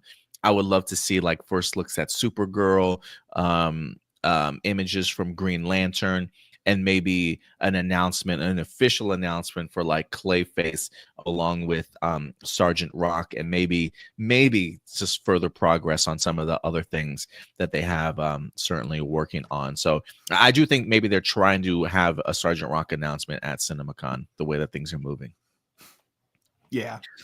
Marcelino says, I kind of don't want Colin Farrell to play Sergeant Rock because personally, I don't like the idea of reusing actors who already starred in comic book movies before. I mean, like at this point, I almost feel like every actor's been in a comic book movie. There's just been so many of them. I mean, I understand the argument though. Like you want people that haven't had those opportunities to kind of come forward. You know, I am curious when it comes to Sergeant Rock, at least. Do they have people in mind that they're offering this for? Have people come in already for casting, right? Like, is Colin Farrell legit number 3 on their list from all the casting people that have come in and auditioned for the role? Or is this people that they have in mind that they're throwing offers out to certainly play this role? I would be interested if that's something. And look, Colin Farrell's already close to the family in regards to working with DC, so I can understand that. But you know, I understand what you mean in the sense of wanting other people to get those opportunities, though. Marcelino says, "Yeah, if I had if I had the chance, I would hire an actor who has never played in a comic book movie before, even hire a complete unknown." And that's understandable. I think I will say this, that the complete unknown side of things, I probably wouldn't. And here's why. I can understand the idea of another actor, though, that hasn't starred in the comic book movie. I think that's fair. As far as a complete unknown, I would be worrisome, at least when it comes to a character like Sergeant Rock, because I think a lot of people are already like, who's Sergeant Rock? And if I don't have somebody sort of in that lead role that has a big name that I can market this film off of, it may not necessarily put butts in seats. But I think Colin Farrell is a big enough actor that for people who are unaware as to who Sergeant Rock is, if you can connect the dots of Colin Farrell being in a DCU film, I think that interests people. You know, so I do think in this case, at least, name recognition is certainly important. I would definitely agree with that. But I also do kind of get the idea of like wanting to give more people opportunities. And I think that's a good idea for a movie like Superman, where people are going to see it like regardless. And so having someone like David Cornsweth, who's still kind of like up and coming at the moment, that's where I think it's like the perfect time to, you know, bring in the young blood. Yeah, even somebody for like Batman. I think if you can bring in like the big names in the DCU, maybe even Wonder Woman, you know, like giving those names to up and coming actors that nobody really knows about, that aren't too recognizable, I think that those are the opportunities that you give them to, for sure. So that makes sense to me, Stuart. Tony, the people who complain don't even know Colin Farrell. I mean, yeah, I do love him though, man. He's a really great actor. Sam, Sergeant Rock will be DCU, and Matt Reeves, the Batman, is not DCU. It's a standalone film. Yeah, it's very much at Elseworlds. The Batman is certainly set in that Elseworlds time period. Tony says, could you bring in Justice Society without them overshadowing Sergeant Rock, Stuart? That's a really good question. I actually saw that comment earlier, and I wanted to wait till we got to that, but honestly, I don't know. I don't know if you could like bring them in and have them do like anything like, you know, within the plot of the movie. But I think like name dropping them would be the better route to go. Maybe having one of them make a cameo in the movie and then mentioning that he's part of a team. But I don't think you could bring in the full Justice Society in a movie like Sergeant Rock without it taking away from Sergeant Rock. Yeah, I don't know if I bring in the whole team, but I would agree with you. A cameo, some name drops, maybe even some quick news briefings that highlight them and their actions during this time period. I think all those are possible without giving them too massive of a role, just enough to imply that they exist in this world. Marcin says, my astronomy teacher will not watch Sergeant Rock because he refuses to support anything Colin Farrell, finding him to be an unlikable a-hole. That's it's funny. Not to say that I want to bring back. Sorry, I just want to bring back this comment. Yeah, I don't know how unlikable. I feel like every time I watch Colin Farrell do an interview, he seems like the nicest dude in the world, very complimentary. But I think also because of just I think he's Irish, his Irish background or whatever his background is, I think it allows him to also be very blunt and honest, but like in a really nice international way that I think people let maybe slide at times, or he just really tells his truth as he sees it. But I don't know, maybe Colin Farrell has just kind of grown as a person over these years, and he's become a little bit more I don't know what the word I'm looking for. I have a theory. A little softer. What's up? Marcelino, I think your astronomy teacher is secretly Brennan Gleeson playing Colum Dotry from Banshees of Inisherin, and the only reason he hates Colin Farrell is just because Colin Farrell won't leave him alone. Is your teacher missing any fingers? If that's the case, then that's why he doesn't like Colin Farrell, because Colin Farrell will not stop talking to him. That's a great movie. That's another great movie for sure. I think that's probably one of the more recent ones that I've saw of his after or before The Penguin. I really would recommend that movie for you guys. Great. But all right, Stuart, with that out of the way, let's move on to our next topic. And we're going to stay in the world of DC, but this time we're going to go to DC television. As Stuart, it was such a long time ago that we have ever talked about Arrow, baby. Believe it or not, the Arrow television series is not back. It's not renewed, but it is in the news this week, which I found kind of interesting because Katie Cassidy is making the rounds, aka Laurel Lance, aka Black Canary, aka a Black Siren. She's back in the news and she's spilling some tea, Stuart, in regards to her departure from the Arrow show back from season 4. If you guys recall, there was a big mystery going into season 4. Who's in the tombstone? Whose tombstone is it? Who's in the grave? And it left for a really gigantic mystery here, only to come to find out that in season 4, it was in fact Laurel Lance that died. And it had the internet in an uproar, Stuart. People were legit upset that they killed her off. And now Katie Cassidy is back to talk about it and how it affected her, along with her returning to the show. Let's go ahead and dive into this, man. Deadline says Arrow alum Katie Cassidy says she was angry at first when her character was killed off. I think it was political. Dun, dun, dun. Katie Cassidy recalls when she found out her character on Arrow was being killed off and theorized. Okay, Severance, we'll watch it later. And theorized about why the decision was made. In 2016, her character died, and she only found out about it a couple days before it was going to happen. That's rude. Just like the cast of The Walking Dead and Game of Thrones. Brutal, man. Brutal. All the things they do to hide a secret. Deadline says, I had to eat some humble pie when they killed me off that show, Cassidy said. It was really hard.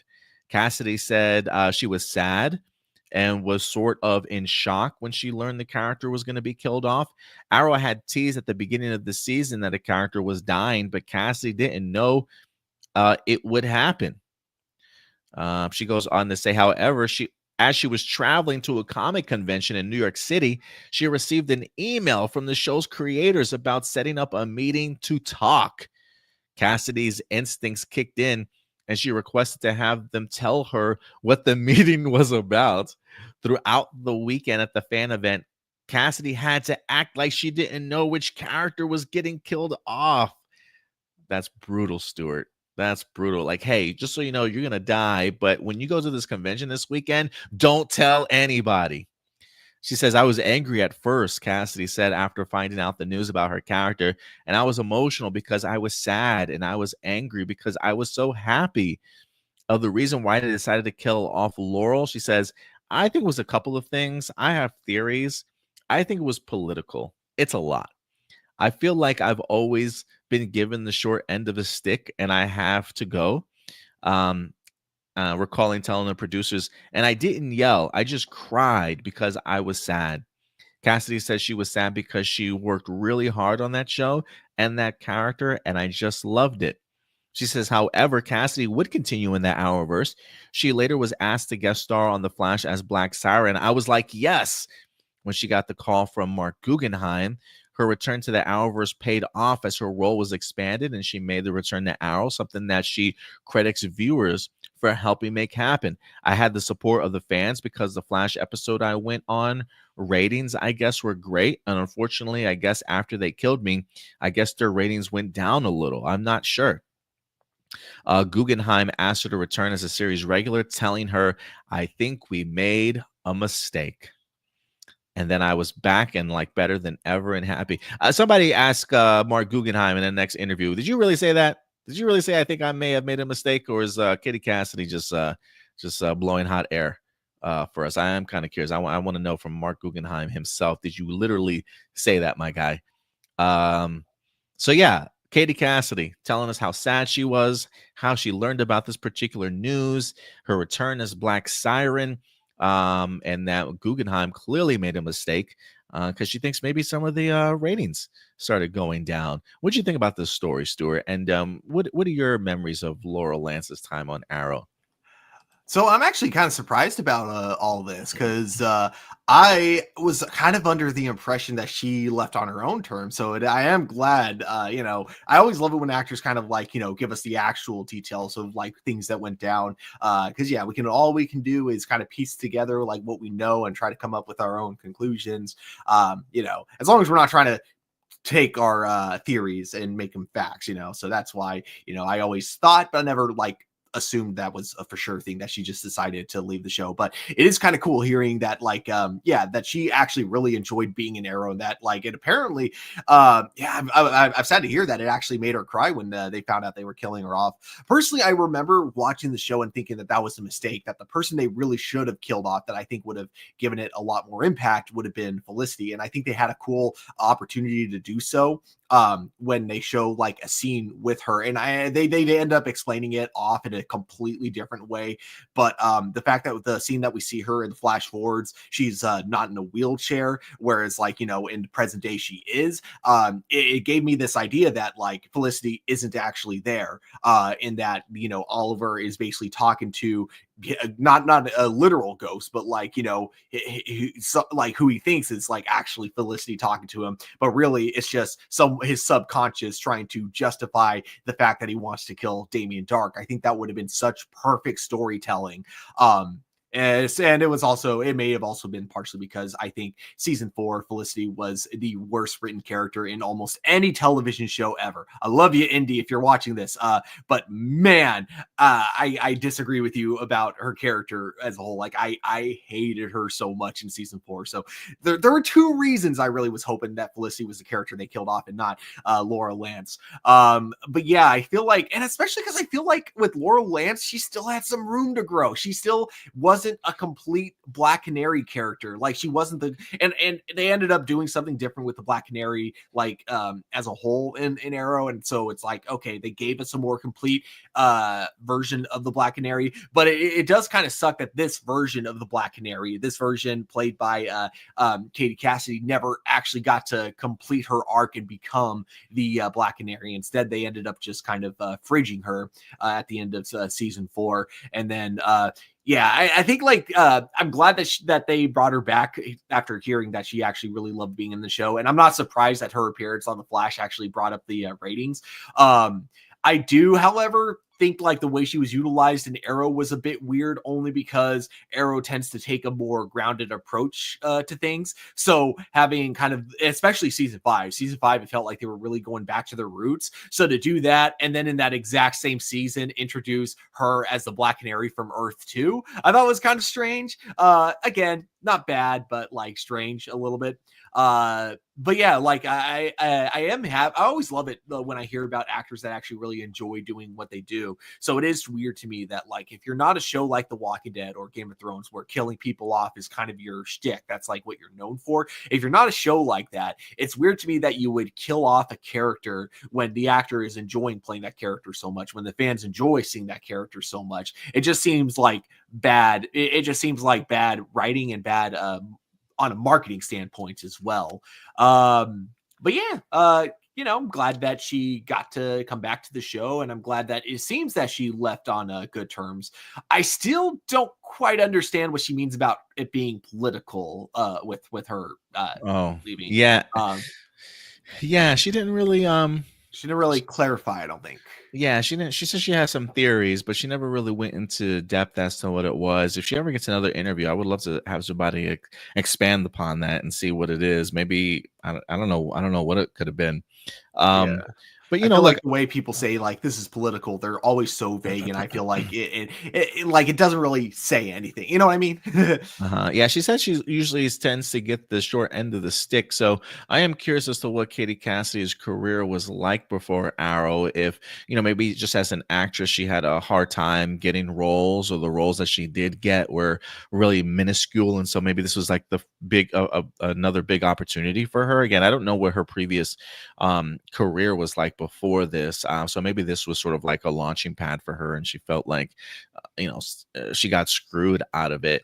I'm going to say something that's controversial, Stuart. Mm-hmm. I didn't really care for the Laurel Lance character too much. I think the addiction storyline in season 3 kind of really ruined her for me, and I just didn't find her believable as a Black Canary. And maybe that was just the idea of like, she had no experience. I praised her. I praised her for the idea of her wanting to do more in the sense of becoming a vigilante. I think she got some training under the boxer, if I'm not mistaken. I can't remember the character's name. He was part of the Justice Society of America. It was a Wildcat, I think. She got experience from the boxer. But it just felt very much like, girl, you're just putting yourself in harm's way. Like you were just not prepared for this kind of world, if you will. And look, I know every vigilante has certainly got to start somewhere, but I think the addiction storyline in season 3 kind of ruined her for me. And then going into season 4, I just did not really care for the character at all. I was surprised that they killed her off. I will say that. I would agree with you in the sense that I thought it was going to be Felicity too, if I'm not mistaken. I was really hoping that was going to be the case, because for me, Felicity and Felicity was one of the weaker links to me. I think her relationship with Ollie was the downfall of season 3 and 4, just the bickering and the back and forth. I mean, it was like every episode. I could have been more than happy if they put Felicity in the grave, unfortunately. So I don't think it should have been Laurel Lance, but the fact that it was Laurel Lance I just did not care for it at all. So I was okay with the idea of her being gone, but I understood that she did have a big following. And I think for me, I was a Sarah Lance fan, and I was a fan of her as sort of Black Canary. And so I always viewed Laurel Lance as Black Canary as like a quasi Black Canary. Like, you're not the real Black Canary anyway. And so when she was out of the picture and they brought Sarah back as Black Canary, it felt very fitting to me. And look where Sarah went on to certainly become in her career. So I always felt like it was the right choice personally. But so while I wasn't a fan of Laurel Lance, I was a fan of her return as Black Siren. That to me felt very much more naturally Katie Cassidy in a sense. Like I felt like she was, I don't know. She just felt like she was being a little bit more true to not only to herself, but the character as well. It just felt a little bit more fitting for me. So her return as Black Siren, I was certainly all for. I'm really glad that she ended up returning because I think she then found a role that really worked better for her. She fit naturally into the Flash. She fit naturally for me in her return to Arrow, and the presence that she wind up having as the rest of the seasons went on board. So, I think that there are some things that, while we may not understand at first, I think works out for the better.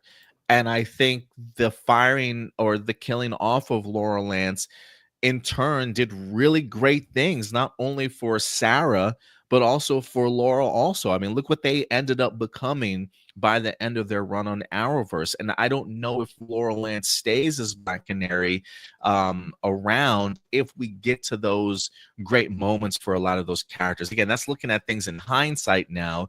But back then, look, to be honest, the ratings for Arrow were already declining by the time we got to Laurel Lance's death. There is a significant drop off, though, after her death of like 200,000 viewers.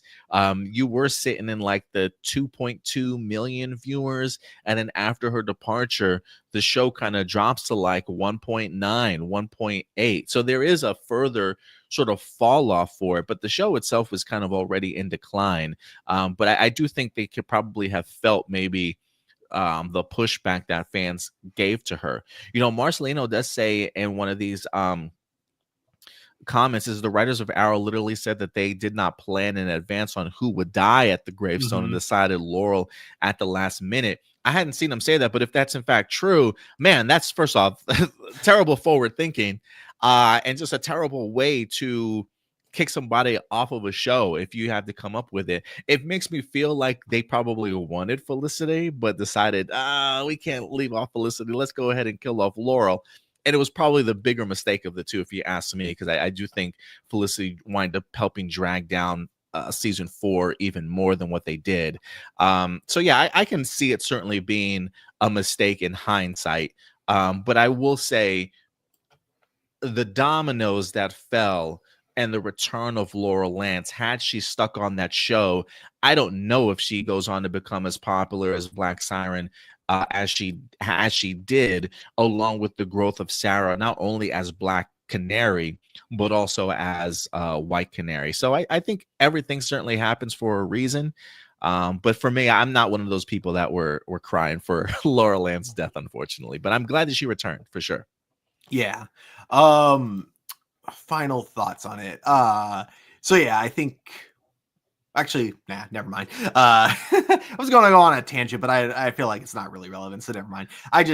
So I kind of agree. Like, I think the way it all turned out in the end was totally fine. But if I were the showrunner at the time, I definitely would have chosen Felicity personally. But I had heard about that before, where when they first introduced the flash forward, that they didn't know who was going to be in the grave when they introduced that, which I think is kind of weird. I think that you should at least have an idea of who it's going to be, so that way you can maybe do some cool foreshadowing, and then maybe even like see if fans are smart enough to get it. Like, I think then you have more opportunities to be creative with how you get to that finale if you know exactly what the ending is. Don't pull a J.J. Abrams, because that's what leads to the latter half of the Lost series, when it starts to really go downhill, when you don't know the answers to your own mysteries.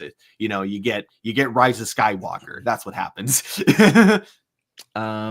He says, when Arrow started, legendary comic writer Gail Simone told them not to screw up Black Canary character, and look what they did.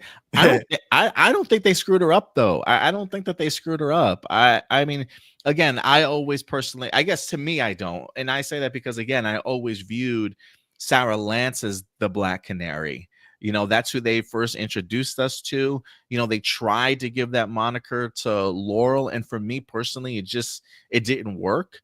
And I think when they brought Sarah Lance back as Black Canary, I think that's the character done the way that it probably should have been. And I think Black Canary really succeeded as a character on Arrow, and then eventually grew into something like a White Canary. So I don't think they did any injustice by Black Canary in this.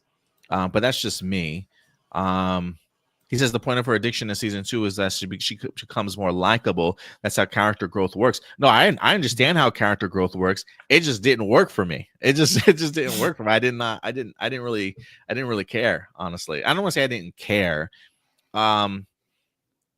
Yeah, her especially with her sort of echoing what her father did, Quentin, and his sort of addictions. I get it, but I just don't know. For me, it just didn't work, Stuart. Yeah, you know what? I'll keep it short, but I will say what I was going to say earlier. So basically, for me, I didn't mind her arc in season 3, going from addiction to trying to be a vigilante and sucking at it, because the show itself was trying to tell us as the audience, yeah, she shouldn't be doing this because she's going to get herself killed.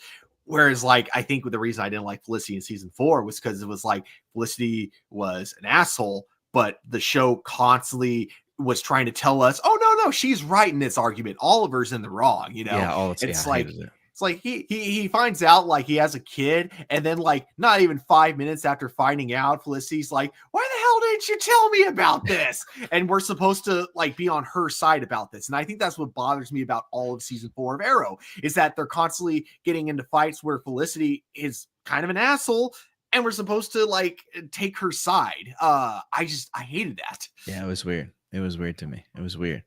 Did you guys like Dinah Drake, Black Canary? Yes, I was a really big fan of hers. I really was. I loved her character, and I loved her relationship with Diggle. One thing that I feel like you don't get enough of is platonic male-female relationships. And I think that they had the perfect one. And I was worried at first because I'm like, oh no, is Diggle going to have an affair? And no, it never led to that. It never even implied that that's where they were going. They were just really good friends, and I love that.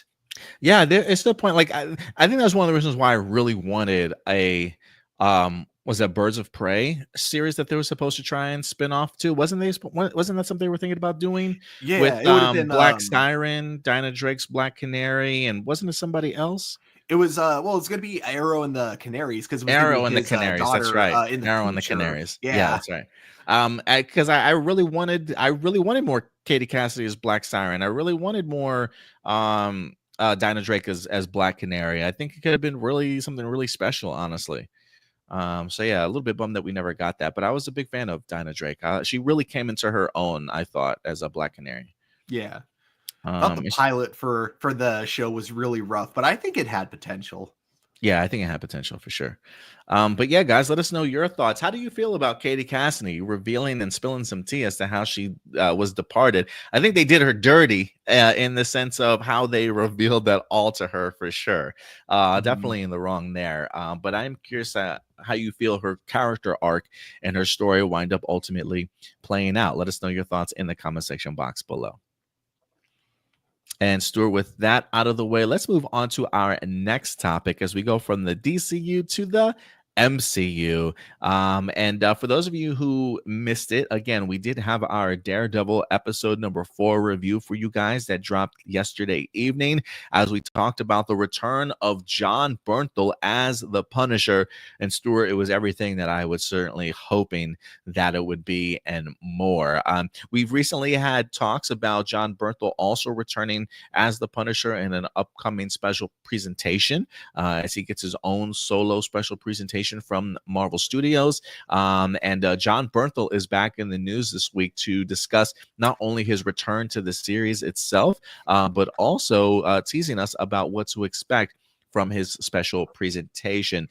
Stuart, let me ask you, man, real quick before we get into this. How did you think about Jon Bernthal's return in Daredevil episode number 4? Did you see it? I did. You know, I think episode 4 is like one of the most incredible episodes we've gotten of not only just Daredevil Born Again, but I think like just Daredevil in general. It was such a great episode. And I think that the fact that we had all this really cool things going on right before we got to that last part of the episode already great. You know, everything that we get from the one dude who we think we're supposed to hate in the very beginning, but then like he gives like this kind of like you know, big rant about the justice system, and then like, you know, complete 180 like of how I feel about him at the end of it, to Matt Murdock's like inner struggle. All of that was great. Even Kingpin, I love his storyline in that episode. Like I said at the beginning of this podcast, that was one of the funniest MCU moments. And then I also loved, you know, that we still see that, like, you know, even though Kingpin has that facade of I want to change, I want to do better, you know,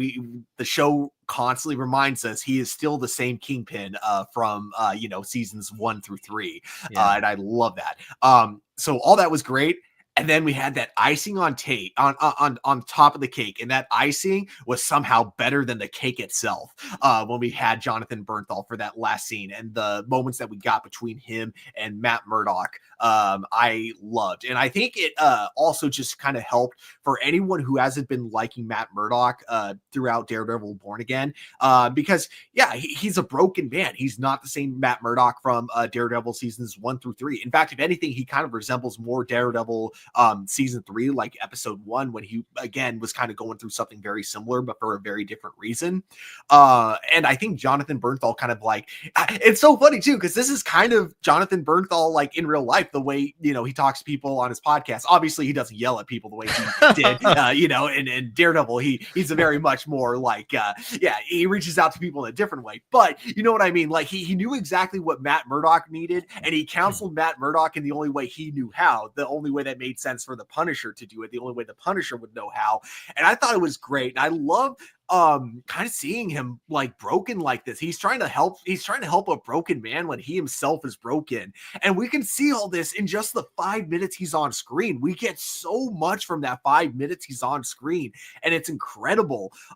You know, we see him having kind of a murder board in the background, and it seems to be related to like the many people who seem to be going out as the Punisher who aren't the Punisher. A lot of the corrupt cops that we kind of see in that all have like you think he's already investigating it? I think so. I think that that's like the main reason he's very like broken up at the moment. He's like kind of as broken as Matt Murdock is, and he's trying to prevent Matt from being as broken as he is.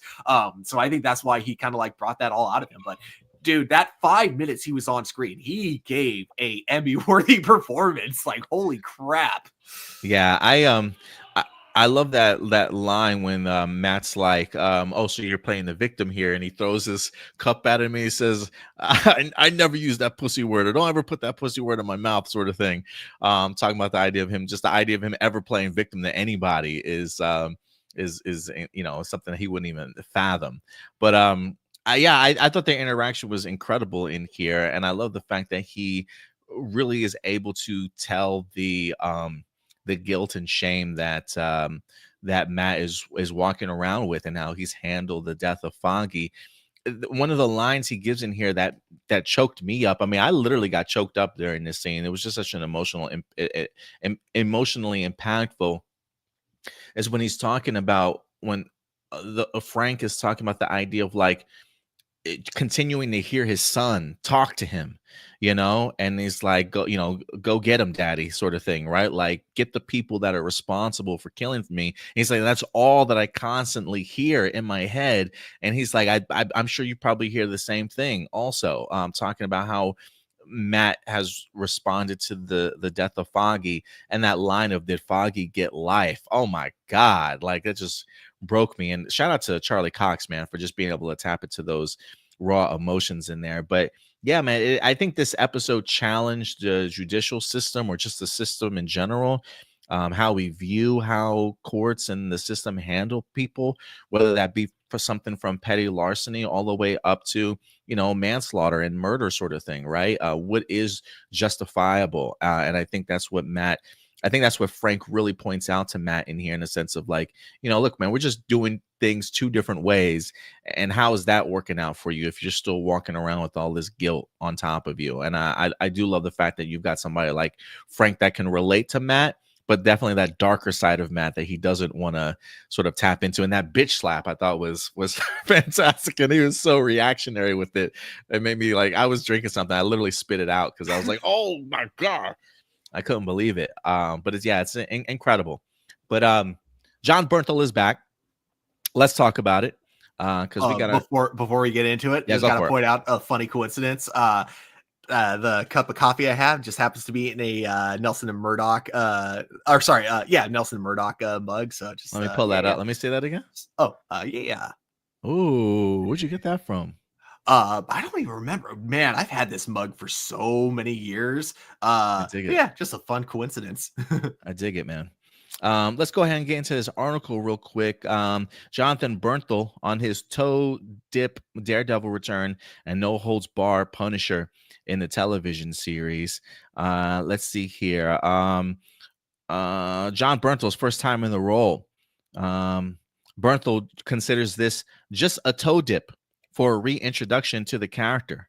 Let me see if I can pull up this image too as we talk a little bit about it.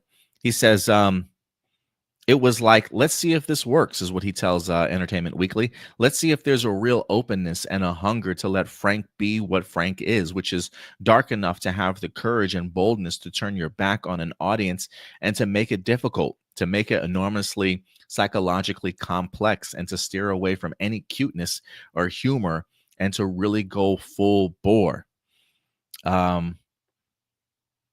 It already appears to be working. Marvel has given Berthal the go-ahead to write and star in his own Punisher TV special. He admits, he says, I feel like it's opened the door to getting closer to Frank Castle that I really, really want to portray. I love this part here, too. I want to get your point on this. He says, Berthal was approached with that first incarnation of the show when Daredevil Born Again was originally announced. Which felt more like a procedural and less anthology of the original Daredevil series. He says, ultimately, I didn't see it.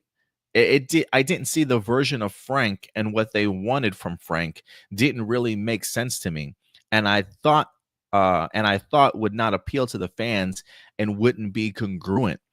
It was not something I was really interested in doing. So we had to walk away. I find that really eye-opening, Stuart. And I think when you get the opportunity to see him in this particular episode, I think you understood why he maybe have walked away. How do you feel about him, though, in that sense of like being able to make that decision? Awesome. Because a lot of actors, and I'm not saying this is like a bad thing, but like a lot of actors, will see a role as just a job and nothing else. So they'll, if someone offers them, hey, here's a couple $1 million, would you like to come back in this role? Yeah, they'll take it up because it's a job, it's money. Of course, I'll come back for this role.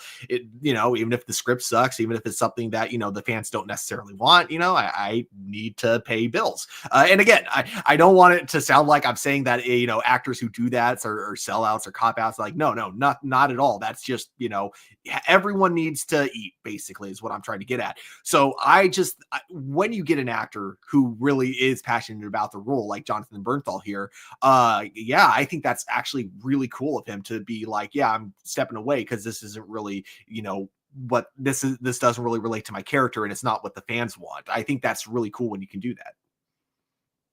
You're muted. Yeah, no, I totally agree with you there.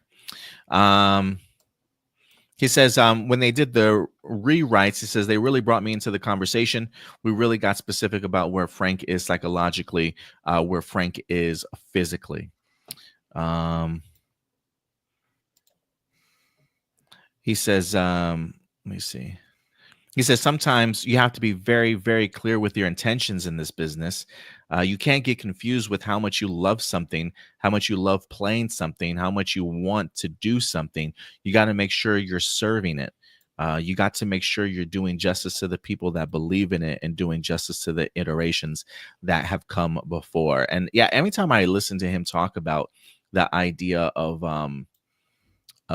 playing Frank, you can definitely see where he gets a lot of his inspirations from. He also talks, he says, there's a little bit of Frank in all of us. I genuinely believe that. Berthal talks about the scene from episode 4, like that line, we're all one bad day away from being me.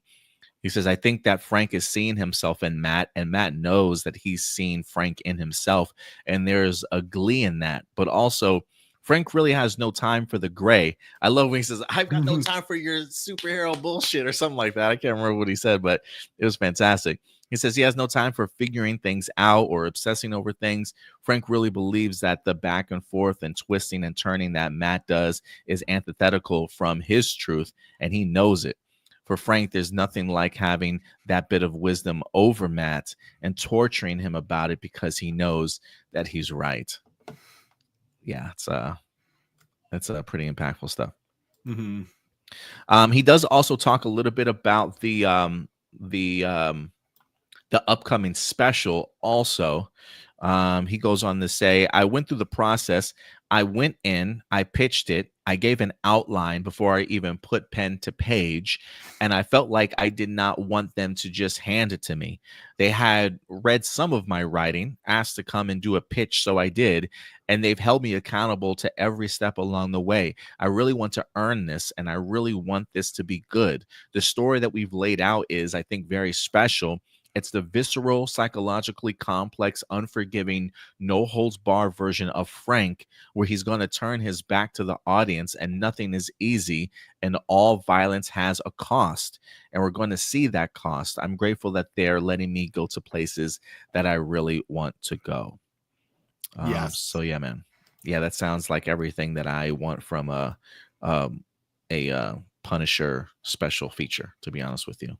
Something, because violence comes at a cost, kind of reminds me of, I think it was season 6 of Arrow, where it was just like, a character that that Oliver had just, checked off his list, just super casually during the events of season 1. I don't even think that was in an episode. I think it was just like something that just happened to take place during season 1, because he was just like that much of like a nonchalant kind of just name that he was just able to cross off easily. Ends up creating like one of the, biggest antagonists for him, like in the future through his son. So I could see, in a way that would actually be kind of perfect for the Punisher. If you had like the son of someone that the Punisher himself had killed and he wants revenge, that's basically how the Punisher's origin started. So it's like the Punisher kind of creates his own arch enemy through like, trying to get justice for, his family. And so I think there would be great irony if that was like kind of the story they wanted to go for.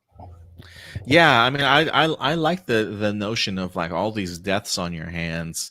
What is that emotional toll kind of like in regards to losing your humanity and like just the mindset that you kind of have kind of going forward? And I do love the black and white contrast here between Frank and Matt. But I am curious to see like where this season of Bourne Again leads these two. I'm under the impression, look, I think we get a 2-episode drop next week for Daredevil Bourne Again.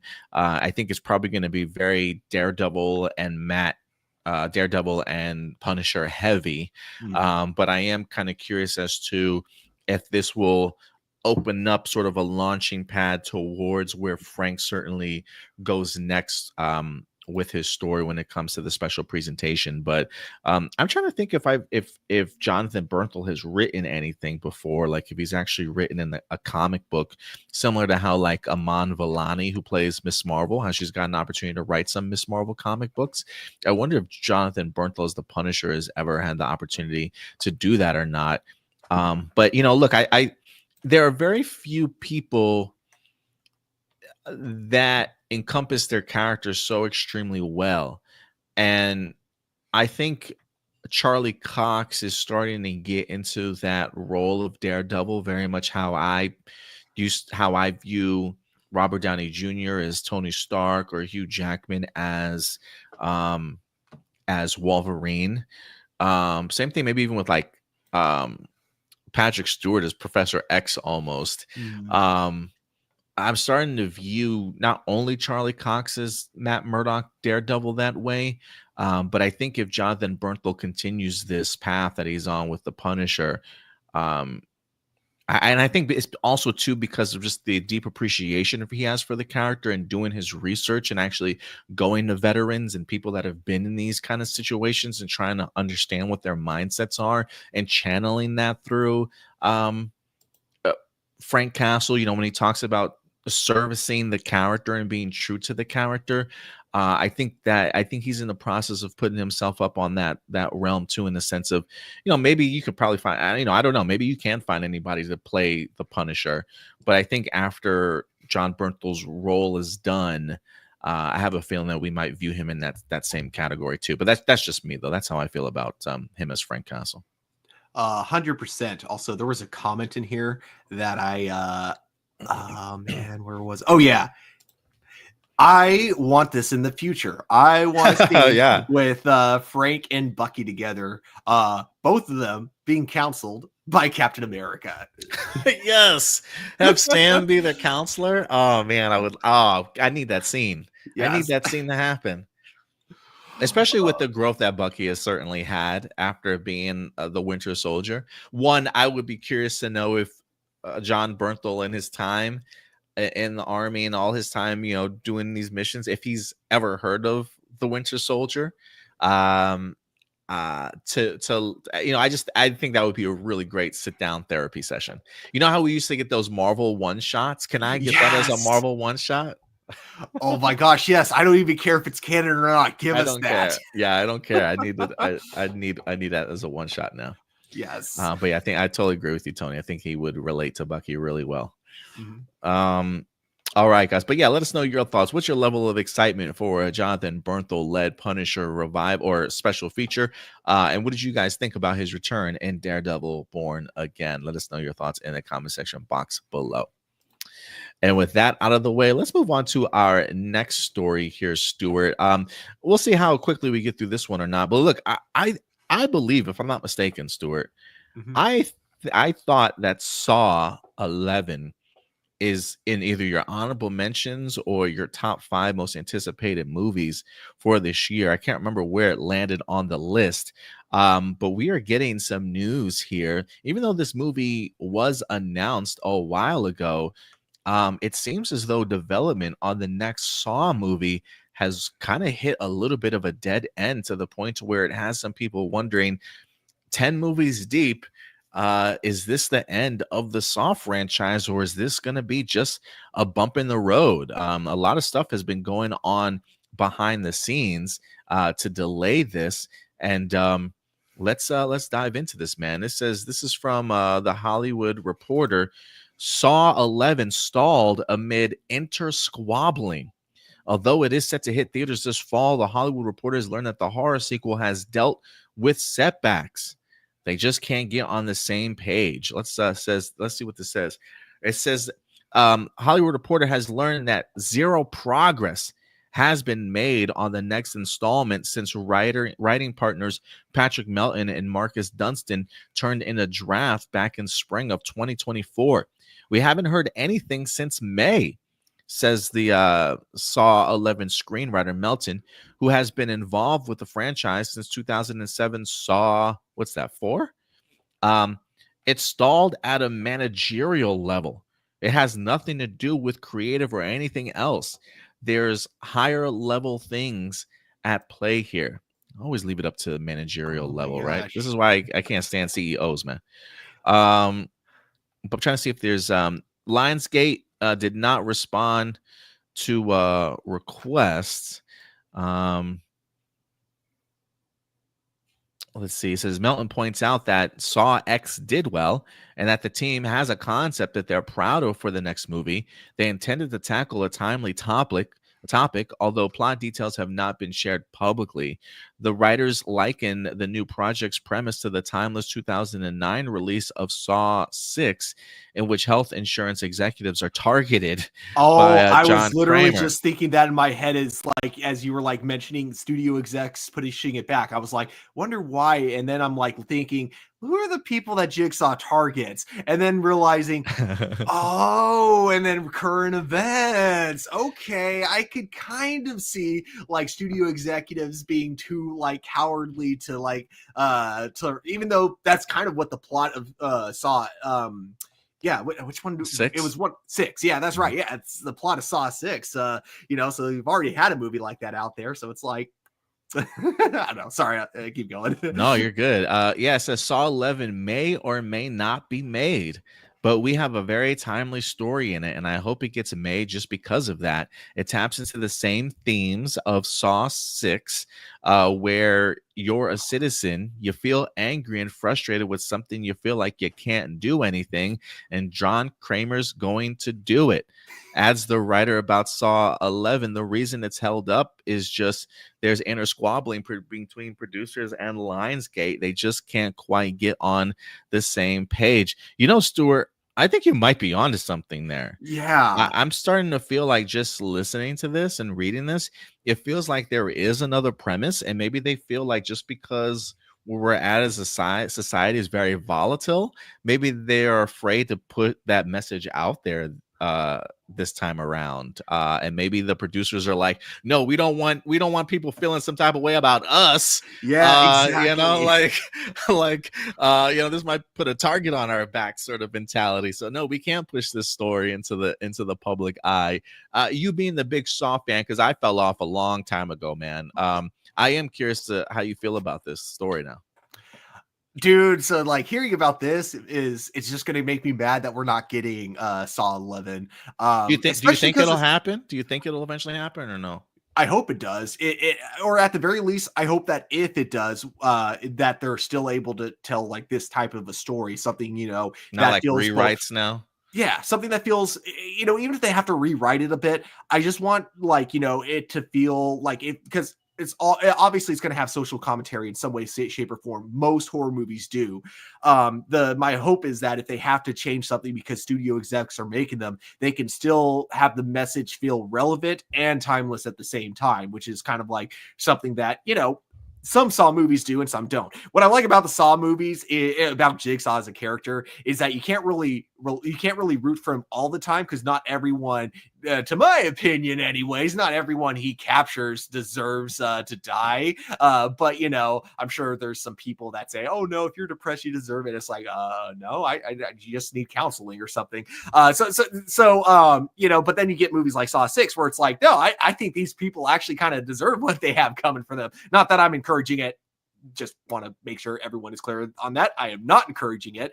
I'm just saying it's easy to kind of root for for Jigsaw in some of these movies, for Kramer, especially in Saw X. And I think that's one thing that Saw X did a really good job of with rebooting the franchise, is that, while his actions are never justified, you kind of see where he's coming from. You kind of feel for him. And, a part of you is like, yeah, if you were a victim of these circumstances, yeah, I think that it's safe to say most of us would be rooting for him in Saw X. So all that to be said, I hope they're able to make this movie the way they want to make it. Because even if they have a message to tell, the thing is, horror movies do not create killers. They do not create people like recreating these events. So, just so if they're afraid of releasing the movie because they think it's going to cause some kind of violent outrage, I think that's just an excuse. I think the real truth is they don't want to release movies like this because they don't want to have to look at themselves in the mirrors. I think that's like the main reason studio execs would turn down a script like this. And again, I'm saying all this knowing that there's a good chance this movie isn't even good, because the majority of the Saw movies are bad. They're just entertaining is all. So I'm saying all this knowing that it's probably not going to be this message that changes the world, but knowing that it's also just because I know how studio execs oftentimes how they think a lot of times. It sucks when something like that is your reason for not wanting to move it forward, where if anything, I think you should want people to think when they watch a movie. You should want them to be able to reflect on the world. So it's like when movies like this are out there, I don't know, it's like something that I personally want to see kind of get pushed, even if it's bad, which again, I do want to make sure I'm emphasizing that even though I'm sad that this movie may be getting major rewrites that just kind of, changes what the overall tone and message is that the writers were going for, I do want to point out that the Saw franchise is mostly trash. So I'm not trying to say that this movie would have been a masterpiece had there been no studio meddling, but just because it's trash, it doesn't mean I don't want to see it. I enjoy trash sometimes. No, I feel you there. I am curious if they'll have some say in the sense of, will there be rewrites? Like, no, this is just not the story that we can tell right now in order to kind of protect ourselves, but we don't want to be the ones that have provided additional influence or more fuel to the fire of what's kind of going on out there. It would be a little bit of a bummer. But I would agree with you in that regards. Tony says, I'm kind of burnt out on Saw. Mm-hmm. It's been a minute since I watched. I think maybe Saw 3 or 4 was the last one I watched. Mostly says, I tried watching Saw and can only make it through 4. They started interesting and were a great character study, but became over reliance of torture. Is there a Saw film, Stuart, that feels like the Fast and the Furious 4 or 5 to you, in the sense like maybe reinvented Saw a little bit more for a more modern age? Because I kind of feel like Marceline, like it does feel like it becomes more reliance on just torture without a good story. But is there a point you feel like maybe Saw as a franchise went that might have reinvented it after that point, or do they still feel kind of the same? I don't think the franchise ever reinvented itself. I just think it got convoluted, and the point where they were over relying on the special effects, the torture and all that. I think that kind of came from the fourth movie, where they kept the franchise going after Kramer had died, and then they had to constantly come up with reasons of why there's still more torture devices and people getting captured. I think that was where if you can't watch past 3 because of the story, I totally cannot blame you at all, because that's when it gets like really convoluted and stuff. But I don't think there was ever a point where it felt like they reinvented the franchise. I think they tried to a spiral, especially because there was one line in that movie where I'm like, did you watch Saw when you wrote this? Because it was like they tried to reinvent the franchise, but they had never seen the franchise to begin with, so they weren't doing anything new. But there was a line where one guy was like, no, it can't be Jigsaw. Jigsaw doesn't kill cops. Yes, he does. Like, what the fuck? That was the dumbest line in the movie. Like, holy shit, that was so dumb. I'm like, have you seen Saw 2, 3, 4, 5, 6, 7? So it's just yeah, so things like, or actually even the first one, yeah, he kills cops in the first movie too. Like, holy shit, that was such a so I think Spiral tried to reinvent the franchise, but they didn't realize they were just doing the same thing that had been done before. Gotcha. So yeah, I don't think it ever reinvents itself. I gotcha. Okay. Actually, wait. Sorry. I know I keep talking, but Saw X. Okay, Saw X is the one that reinvents the franchise, because it doesn't try to do anything convoluted to the timeline. It just takes place between the first 2 movies, and as long as you already know the timeline, it all kind of makes sense. Whereas every other movie tries to recontextualize everything that you've seen before, like saying, "Oh, this is what you thought the twist was in this movie, but in actuality, this is what the twist was." In Saw X, it's just a very straightforward storyline. There's nothing that complicates it, and it's very much like a lot more character focused on Jigsaw, which you don't really get as much in the other movies. So I would say that Saw X reinvented the franchise. Man, Saw X, and then we may not even get a Saw 11 to build off of that. That sucks. Yeah. But yeah, so we'll see how it goes, man. We'll keep you guys posted on if there's any further development with Saw X, but it definitely looks as though it has hit a roadblock right now. But I gotta ask something. I gotta ask something. With me being kind of like a Saw fan, knowing that the franchise is bad, does that come off as a red flag? Hey, we like what we like, Stuart. You know what I'm saying? We like what we like, man. But yeah, guys, let's move on to our next topic. And this is gonna be our Power Ranger phase, Stuart, that we wrap off this show with. I did go ahead and talk about this briefly myself earlier this week. If you want to check out the video for some of my thoughts, I'll definitely reshare them with you. But Power Rangers is back in the news. Last we had heard a couple months ago, Hasbro and Paramount were supposed to go ahead and work together to go ahead and put together a film. But apparently that deal has fallen through. And we've known that Hasbro has been kind of shopping around ideas for quite some time to see what ideas certainly might stick. And it seems as though, ladies and gentlemen, we might finally have something here. I think it's always important, once you actually have a director or a writer attached to something, it usually means that like there is progress definitely being made here. And in regards to this Power Ranger reboot news, it seems as though not only are we going to be getting a series, but they officially have tapped a showrunner. That's right, a showrunner and writer. Jonathan Steinberg and Dan Schatz are in talks to write, produce, and showrun a live-action Power Ranger series at Disney Plus. This is, in fact, a exclusive here from The Wrap, as we have further development for Hasbro Entertainment will produce the series, it says. Percy Jackson and the Olympians showrunner Jonathan Steinberg and Dan Schatz are in talks to write, showrun, and produce the live-action Power Ranger series. Hasbro will produce this series, which will reinvent the franchise for a whole new generation of fans while delighting those who already know and love the world of Power Rangers. It says the series has had many different iterations over the past 25 years. Lionsgate and Saban Film attempted the reboot of the original Power Rangers back in 2017. And then Hasbro acquired the rights in 2018 to try and do something with it, but unfortunately, it has not.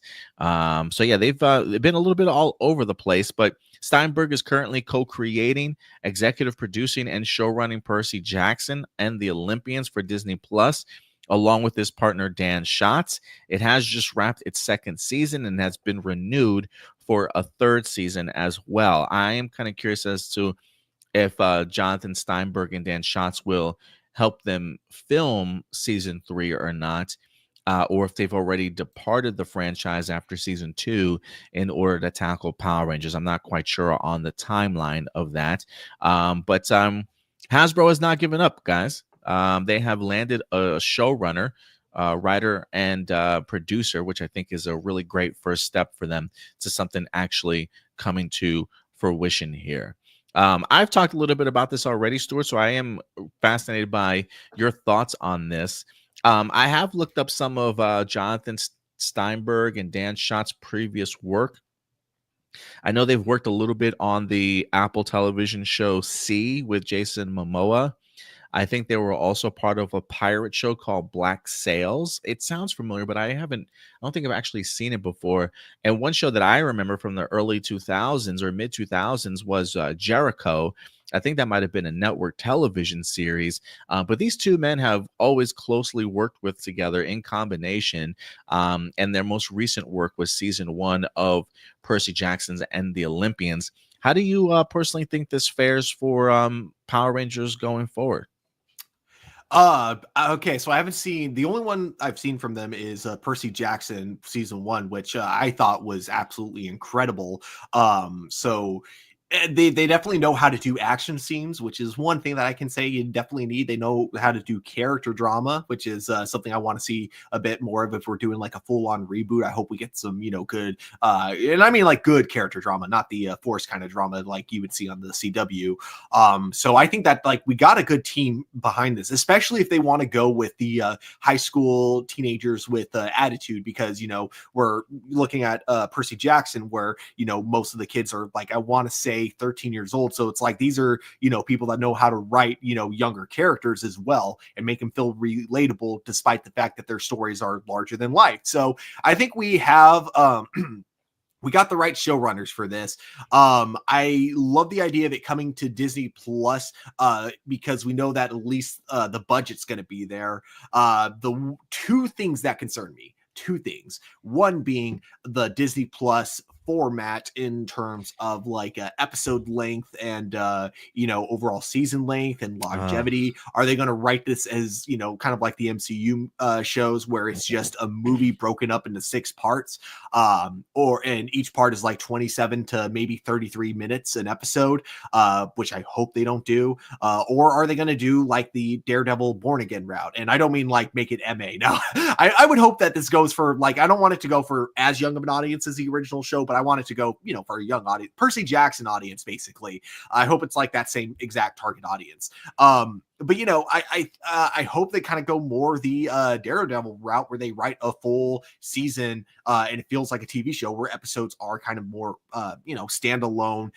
while they all have a complete arc that completes at the end of the season. I want there to be a Monster of the Week format to this too. I want it to be okay. Like a serialized plot with episodic stories, basically, and I think that's like, kind of like how CW does it. I know I just critique CW for character drama, but I think they have it right a lot of times when it comes to like kind of episode structures. And I hope it gets a good amount of episodes for its first season. I hope it's not just like 6 or 7 episodes. I'm hoping we get like 9-10 episodes. I would want more, but I don't think that's going to happen because, again, just the way TV format works, it's going to be interesting to see what Power Rangers is going to look like in this new format for television, because it's definitely not going to feel the same format wise as it did in the original series. And then the other thing, and this is going to be me asking for a little too much here, and so I don't think this is going to happen. But if we're not getting Mighty Morphin, which I'm kind of hoping we don't, if we're getting a brand new team, can we keep the show's continuity? I think we could still tell a standalone story. I think you can still have full writing creativity, but still keep the show canon. I kind of hope it's a continuation. I doubt it. I'm pretty sure it's safe to say this will be a remake or a reboot, like in its own universe. But part of me kind of hopes that they're willing to keep the original franchises canon. But that's something we'll have to wait and see how that turns out. But yeah, I think, like, again, I'm glad something's actually happening with this franchise and it's not just staying in limbo. The way Hasbro was treating it, the ideas of what they were going to, come up with for television show ideas, the fact that they decided to go against, or they decided to cancel Jonathan Entwistle's show, I'm glad that now something new is finally happening. And I really hope, the showrunners behind it, and I know Power Rangers is a toy commercial for 7-year-olds. I get that. But man, I really hope the showrunners actually have passion for this project and it's not just kind of a throwaway, we need money, so we're just making the show so that we can make more money for ourselves. I hope that's not the case. I hope they didn't take this up because it was a job, and rather they took this job up because it was something that they actually enjoy. But yeah, I'm glad that we finally have some Power Ranger news that's like actual news this time. And I'm excited to see, where it goes from here. I really hope Disney doesn't drop this. And the other thing, last concern I have that I hope Disney does not do, because I think it's kind of, even though I wasn't the biggest fan of the Willow TV series, I don't think they should have just erased it from history because people didn't like it. I think that's dumb. So I think that, like, the main thing is I hope Disney Plus doesn't just like decide if the show doesn't do well, we're just going to remove it and pretend it never existed. I hope they don't do that. I think that's kind of messed up when you have a lot of people that like put like time and effort into making a project. So those are my hopes. My excitement levels is pretty high for this, and man, I just hope it's not a cheap cash grab. That's like my biggest thing. How long do you say the Percy Jackson episodes were? Do you recall? Oh, that's a good question. I didn't, but I will look that up right now. I do think that is interesting. Like, I expect them to be anywhere between 8 to 10 episodes. But when you put into that context of like what type of format will we get those in? Will those be bite-sized episodes like Marvel tends to like to give us when it comes to their live action, between like 30 minutes or so? Or are we talking Daredevil like 45 minutes to 50 minutes or whatever the case may be? I would be really curious to see, especially even like Goosebumps. We do have some additional notes here from Jinsaku that we kind of talked about also this past week. So here's some additional points. So it's still going to be produced by Hasbro, not Disney. Disney Plus will just be a platform it'll be streamed on. So compare it to that of like how BBC produces their Doctor Who series and then uses Disney Plus as its platform to showcase it. It is set to be a full-on reboot, not necessarily a season 31. So it does sound as though this is going to be fresh. I'm like you in the sense that I personally would like to be some sort of connective tissues to the past, but I'm not quite sure, especially if we're talking about a full-on reboot. So I'm not expecting the MMPR as the theme here. Expected to have the same tone as Percy Jackson and Goosebumps, so definitely that young adult sort of vibe. And he does clarify too that Paramount and Hasbro was very close to coming together on a film, but Hasbro wasn't comfortable with how expensive the film would have been. This is the cheaper route. I think one of the things that I think for me that I've kind of grown to, as I've had the opportunity to sit on this story, it is fascinating to me that we started out with a Jonathan Entwistle cinematic universe, right? That had film, television series, animated series connected to it, child, kid programming and stuff in this big world that they were going to create, to then go from that to let's just do a movie, to now like let's just do a television series. It feels like we have, in a strange way, kind of come full circle from where we originally began, but now it's like downsized, in the sense of like, we wanted to be bold originally, but now we're like a little trepidatious in regards to how big we should go. Like, let's maybe, instead of investing so much money in the cinematic universe, let's maybe test the waters and tip our toe in here and see exactly how it's going to go. So I am curious as to what sort of creative risks they're willing to take. If they weren't willing to take big risks with Jonathan Entwistle, are there aspects of Jonathan Entwistle's sort of themes and stories that they're taking tidbits from, or is this sort of like a brand new, fresh start? I mean, I think if you're bringing in the writers and the showrunners from Percy Jackson, maybe they have a pitch or something that they want to do when it comes to this series. It is just fascinating to me that we've gone from big and bold to risk averse sort of Power Rangers television series here. So it is a bummer that this doesn't necessarily come with an animated series or a potential film in mind, sort of thing. So we'll really see what Hasbro has in store here. But I think if I do have any concern, it is the idea of is this, with it being streaming on Disney Plus, like you said, Stuart, is there a potential that we only get like a one season here if it doesn't do well? Will they just move on from this? Is this Hasbro's opportunity to just do something with the project? But if it doesn't necessarily land, then they're okay with just kind of moving on and erasing it from history and eventually selling the rights. That I definitely don't know. But I think the addition of the Percy Jackson showrunners, to me, I just don't know if you bring them in for just a cheap check. And I say that because I think they have done really great work for the first season of Percy Jackson. And I think if you're going to bring in those type of people to do a Power Rangers show, I don't necessarily think that you're skimming on production value for this show. Similar to that of Percy Jackson and the Goosebumps series, each of those episodes spent about $12 to $15 million budget wise for those shows, and we get the opportunity to see exactly what that production level and value certainly looks like.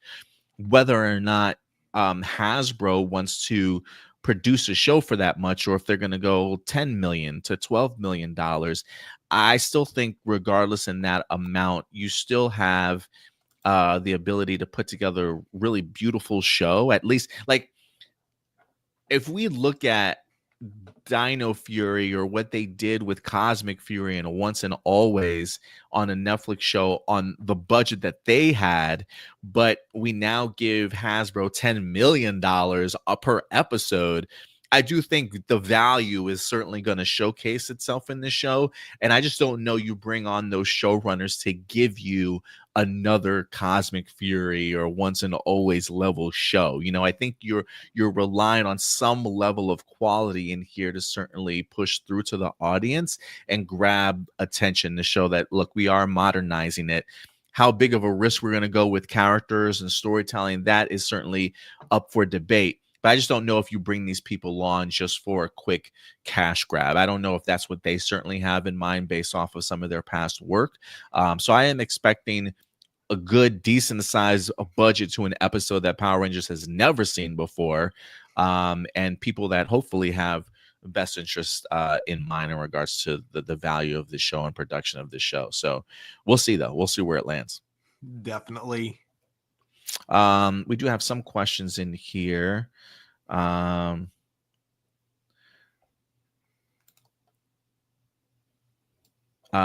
Robinson, could you guys see Disney convincing Hasbro to move on from MMPR and adapt one of the new teams from Boom Comics? I definitely do expect them to move on from MMPR. I am expecting this to be a full-on reboot. The idea of a Boom Comics team, though, like Hyperforce, would be interesting. But again, I don't know how much they want to connect to the past history. I'm under the impression that this is going to be an original series in that regards. Yeah, I think it will really depend on how this show does. I think if this reboot does really good, then that's when Disney might actually look into Power Rangers and go, okay, what else has Power Rangers done that fans like, and how can we give that to them, but like still give us give like, you know, a different vision on said thing, if that makes sense.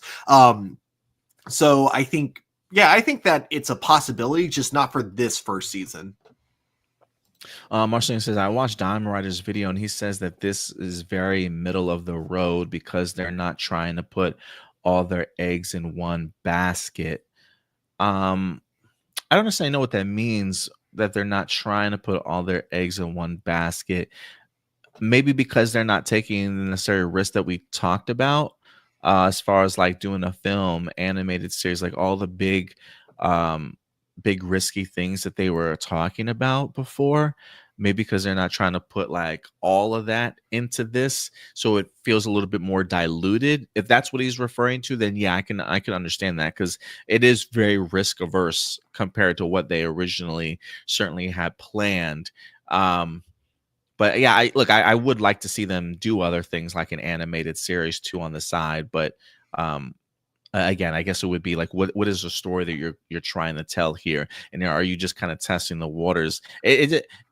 This is a move that feels like we want to give Power Rangers a shot, but we're not fully invested in the idea that this could be something bigger until we're proven otherwise. I wonder what the budget will look like. Still be cheap looking, or will it be more higher budget and look more competent? I definitely think it's going to be more competent. Yeah. And I say that because one, I don't think Disney Plus is going to put a show on that looks cheap. I think if you're going to have a show that's going to be streaming on Disney Plus, then you're going to have to invest some level of production value into it. And again, I think if I'm a showrunner on Percy Jackson and the Olympians, I expect that same level of attention and budget to be at least on the next show that I'm going to be doing also. So I think the days of cheapness for Power Rangers are certainly over. And I think that these can have the same budget as a Percy Jackson or a Goosebumps show, which again goes from like $12 to $15 million an episode. So maybe you're talking about maybe $10 to $13 million for Power Rangers. And if we're talking about an 8 episode season, you're talking about anywhere between 80 million to just under $100 million for a season, which would in turn still be cheaper than doing a movie itself, if you were worrisome about what your profit might be at the box office. Since this is mostly going to be original, which theme or motif would you like to see next? I kind of want an Atlantis theme or Egyptian theme. Yeah, I'm kind of curious. Do you think they'll stick with dinosaurs, even if it's not Mighty Morphin Power Rangers, or you think they'll go a more like mythological creatures route or something? If it's not Mighty Morphin, I'm gonna go with dinosaurs. I'm gonna say it might be a dinosaur motif, just because I feel like that's the most recognizable thing when it comes to Power Rangers. I think they want to go with some form of familiarity, even if they're not doing Mighty Morphin specifically.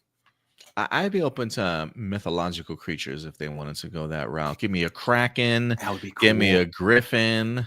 Give me a unicorn in there somewhere. I'll take it. Oh yes, dude. Especially if there was one based on a Pegasus and that person had wings on their costume. Yes, yes. Give it to me. I wouldn't mind if they come, if they keep the primary universe canon. But I could see the casual fans who hasn't watched the other seasons complain when a team from the past pops up. Yeah, or I can see other fans that I can understand that. Or as they want to go more comedic route, a carnival theme, which would each ranger be based on a carnival game and each Zord be a different ride. That'd be trippy. Tony says dinosaurs or space. I think space is a good one too, based off of constellations or something. I think that's a route that they can go. But that's what they did in Q Ranger. But then I could see hardcore Power Ranger fans. Why didn't you just adapt Q Ranger? Yeah. Honestly, like I don't mean like adapted in the old school way. I mean like adapted in the hey Toei, can we borrow these designs and then just recreate those designs, but with like kind of more modern or with more like both expensive and modern looking costumes, if that makes sense. So basically give it that like old school design, but with like kind of a more modern look. I'd be hella down for that. Yeah, I'd be down for that. If anything, I would also love Sam says Western cowboys and cowgirls. Yes, that just like the there was an episode of the original series where that kind of happened, Mighty Morphin, but they had like kind of a cowboy aesthetic. And I do expect the costumes to look better than Cosmic Fury costumes, just from a production value standpoint as well. Maybe look, I think quality of the suits will be better. Design is up in the air. We'll see who they wind up bringing in for the costume designs for this. I am fascinated that you would like a Monster of the Week sort of thing. You wouldn't be down for like a build up for a monster at the end, like the last 2 episodes, and then like casual fighting in between. I would want like a big Zord battle, or like the big, like the epic one. Yeah, save that for last. But in terms of Monster of the Week, I get you. I think that we could just do without like the giant Zords. And in fact, I think that you could still have plots that like are more character focused, and the Monster of the Week is more of an afterthought, a little mixture of the two. I get you. But yeah, I do like, yeah, in that sense, yes, I want the big epic battles to be saved for the very last couple of episodes. But I don't want like every episode to feel like a direct continuation, like I don't want it to be too serialized in the sense of like if you when you cut from one episode to the next, it's like directly after the next episode. I would kind of like them to have somewhat of that kind of old school television feel, again, like they kind of do with Daredevil Born Again, where like every episode, the events of what happened in the previous episode still get referenced and are still important, but now we're, doing a whole different story with this episode. We're doing our own self-contained story that will still move the plot forward, like the overall plot of the season, but the story for itself will still be like self-contained. So if like, let's say you're someone who had no interest in watching it, but you're watching this random episode because someone else is watching it, you can still kind of get an idea of what's going on in the story, and it could possibly get you interested in watching it later. I get you. Okay. But yeah, guys. So look, we've got life. When it comes to Hasbro and Power Rangers, kudos to Hasbro for still wanting to do something with this and not necessarily calling it quits. We'll see exactly what the story is, how bold of a reboot this is certainly going to be, or is this like a fill-in by numbers or color by numbers sort of situation here, just sort of as a reboot? Is it going to be still teenagers with attitudes and they're still in high school and just like it feels like MMPR just rebooted with a new theme and a new name sort of thing? I will be curious to see the route that they certainly go here. But look, guys, at the end of the day, we want to know your thoughts. Power Ranger fans, unite. Let us know your thoughts on the Power Ranger reboot update. With all the news and information that we've delivered, what's your anticipation level, or what are you hoping comes out of this? We definitely would love to know your thoughts. And with that, Stuart, that will wrap up all of our main topics today. Heck yeah. And with that out of the way, I think you know what time it is. I do indeed. And now, everybody, it is time for live viewer questions. Let me get this this music going here as we get ready for our live viewer questions. Oh, bless me. Okay.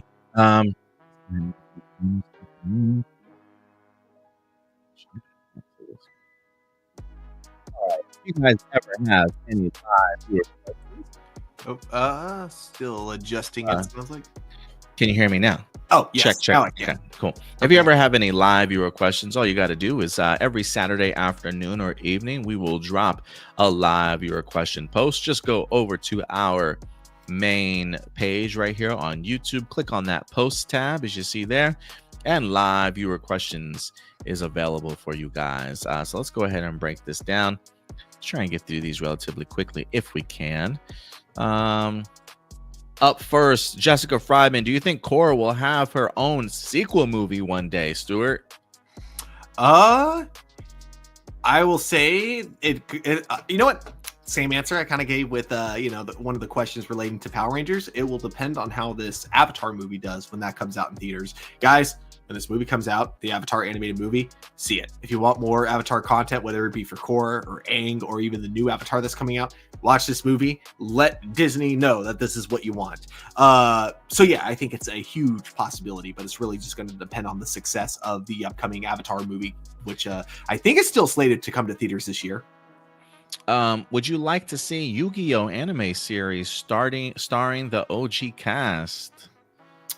As long as you give my boy Kaiba a bunch of screen time, yes, because Kaiba is, I will take this to my grave, one of the greatest anime characters ever written.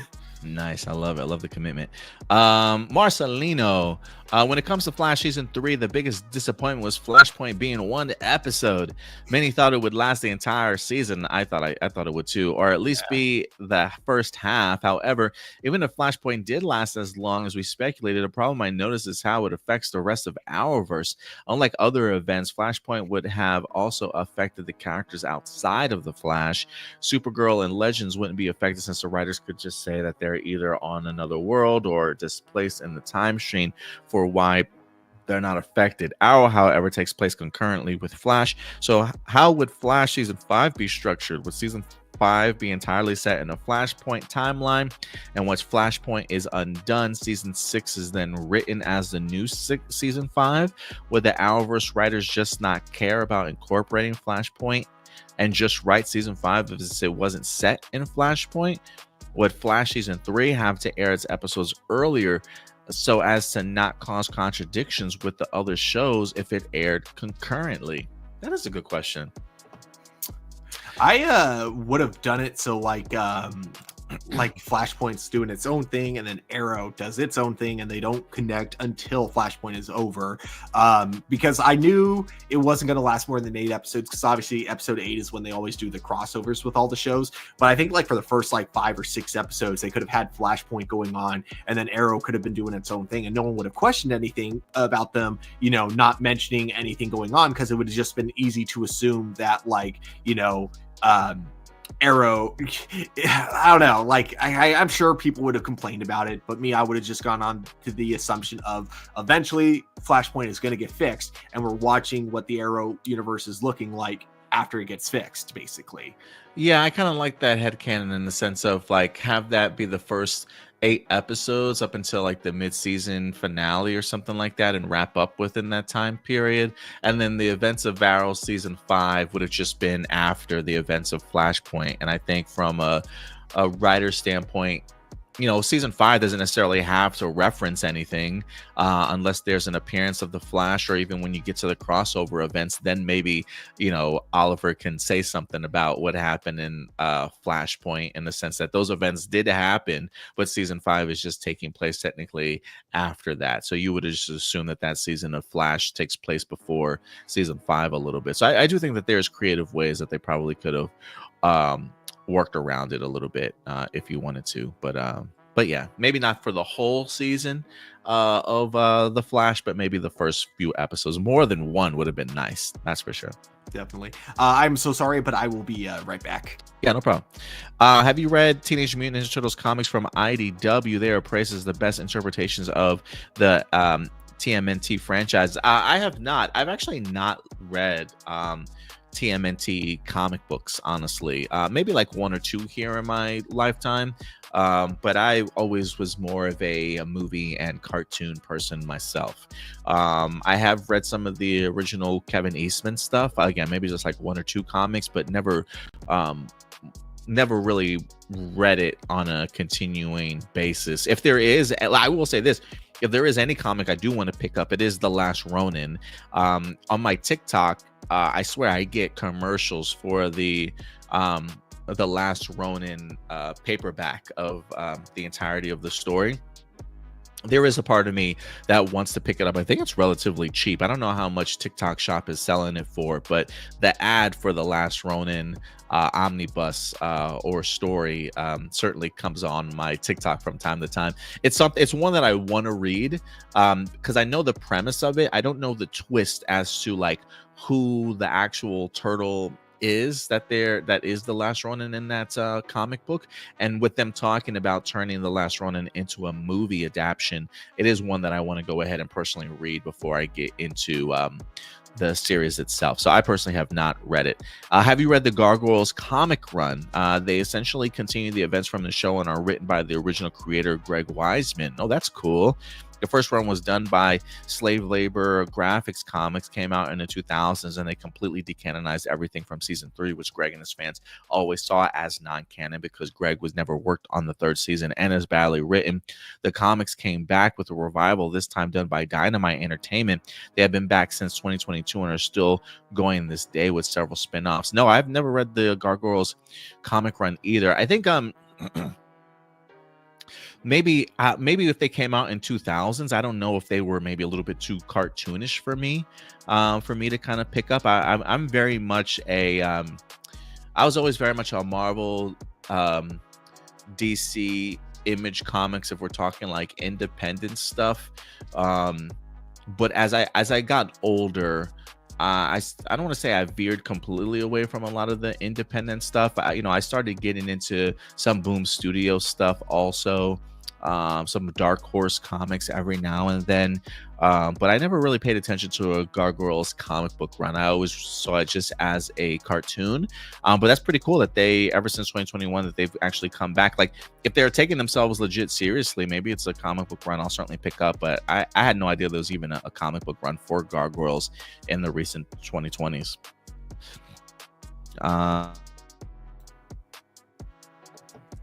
Let's see. You have said several times how important it is for media to depict strong Black leads, or how important it is to bring up racial topics to people who look past it. However, one thing that I've seen a lot of some Black individuals who agree with this topic but use it to create a different narrative behind it. To clarify what I mean is, here are some examples. A few years, Candace Owens made a documentary about exposing BLM being a money laundering scheme that profits on Black people's trauma to direct their own issues, non-existent racial issues, or other issues that are problematic, like lack of fathers. And she firmly believes this. Oh, I'm sure Candace Owens firmly believes a lot of the crazy shit she talks about. And there's Eric July, who started his own comic book series to combat the woke culture and to show Marvel and DC how to write real superhero stories. He refuses to acknowledge Miles Morales as Spider-Man and disapproves of any race swapping. That's weird.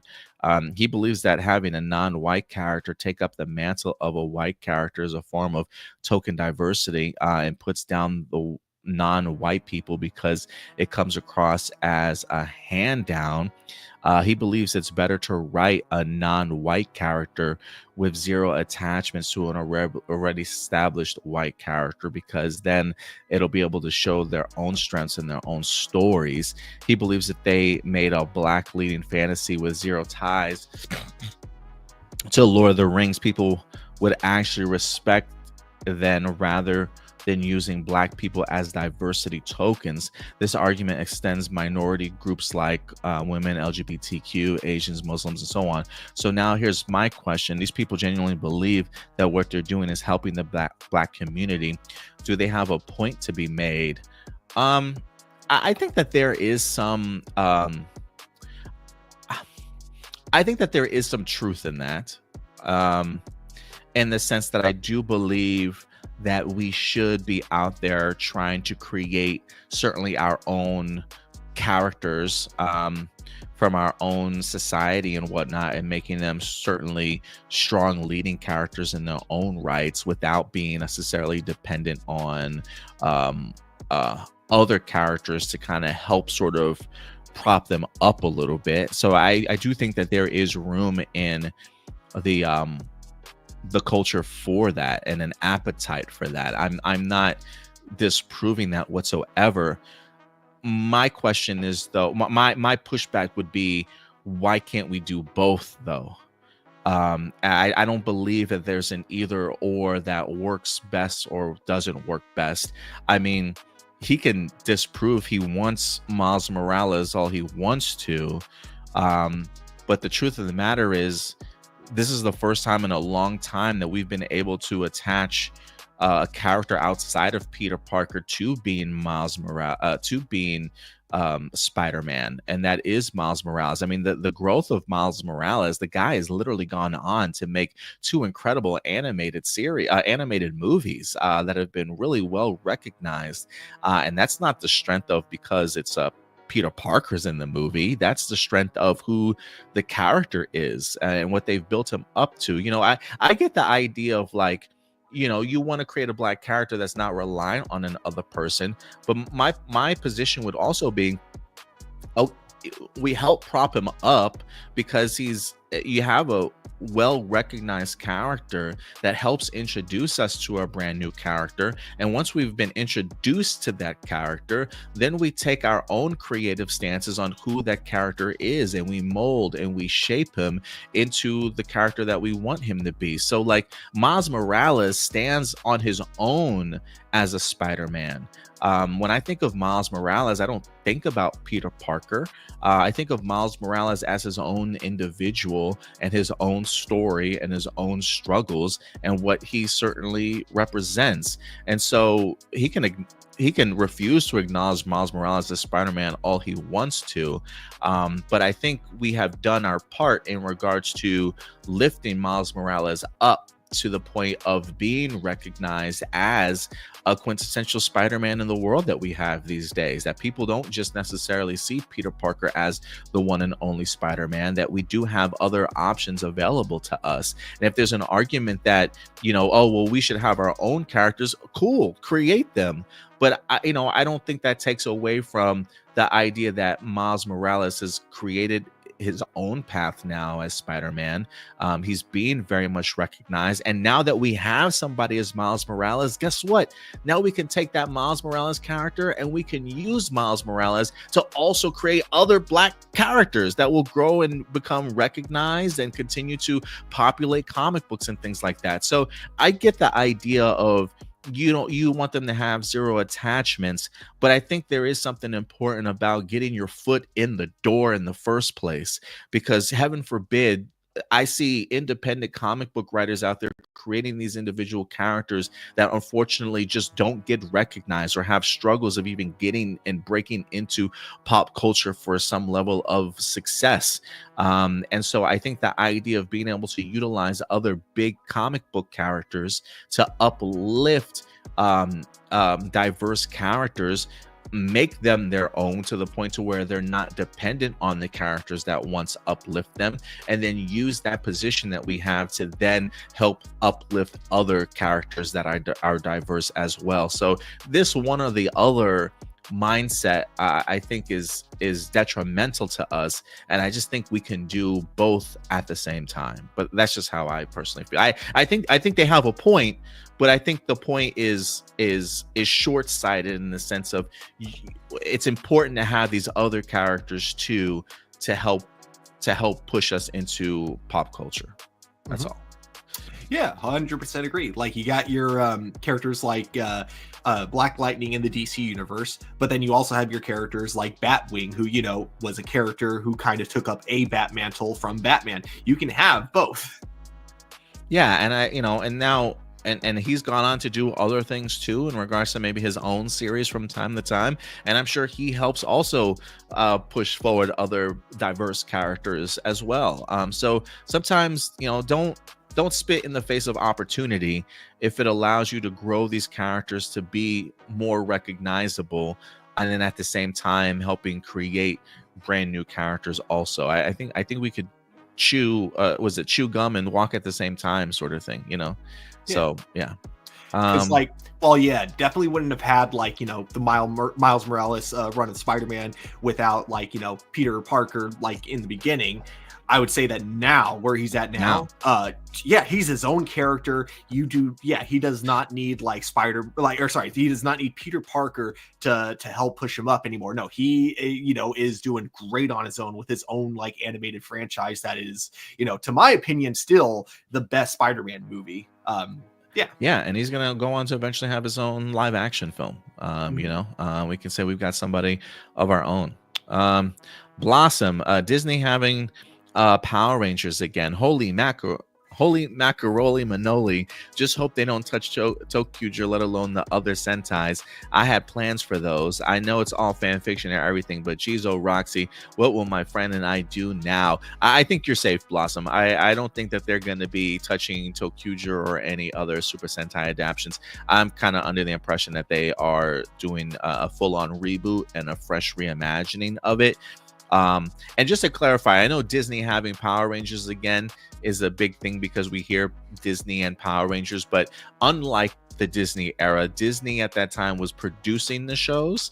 This time Disney is just a vessel to kind of promote and distribute the series itself. Hasbro is very much producing the show and putting the show together, and then they're going to be using Disney Plus as a distribution, if you will.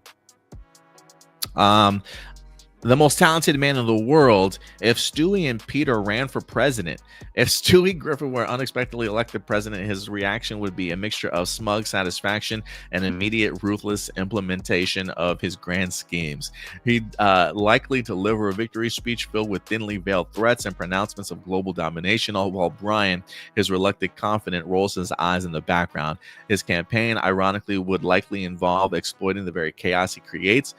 Promises of world domination, advanced weaponry for all, and eradication of perceived enemies, particularly Lois, would strangely resonate with a segment of the population. His policy initiatives would be a bizarre blend of scientific advancements and childish whims, with a focus of technological superiority and the elimination of all broccoli. Peter Griffin's improbable presidency would be chaotic, hilarious, and potentially catastrophic affair.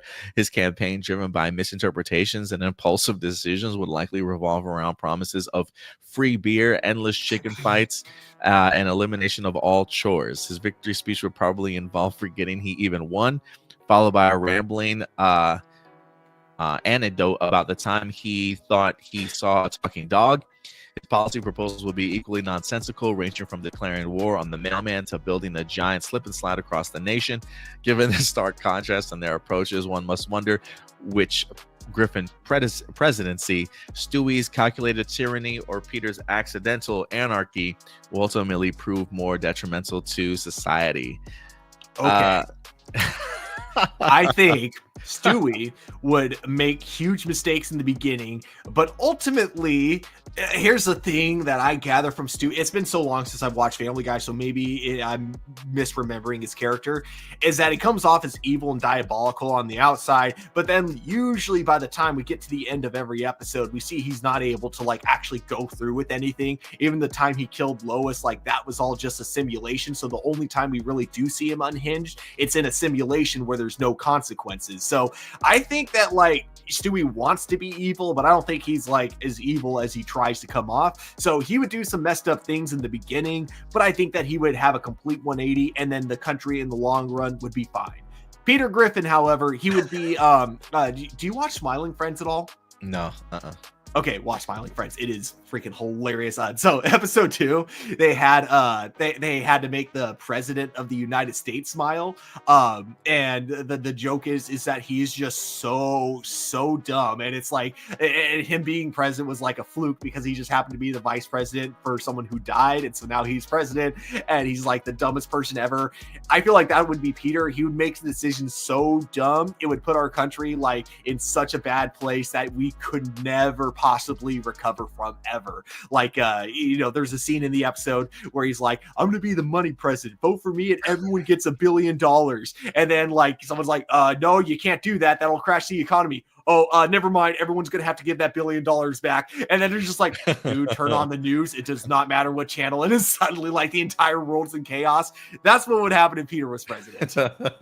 No, I kind of agree with you, man. I kind of would pick Stewie in this regards, because I think you're right. I think there's a moment where Stewie would have an oh-ish moment or recognize what's happening and kind of change course, whereas Peter, yeah, I mean, stupidity would reign, and we'd be up in flames for sure. Yeah.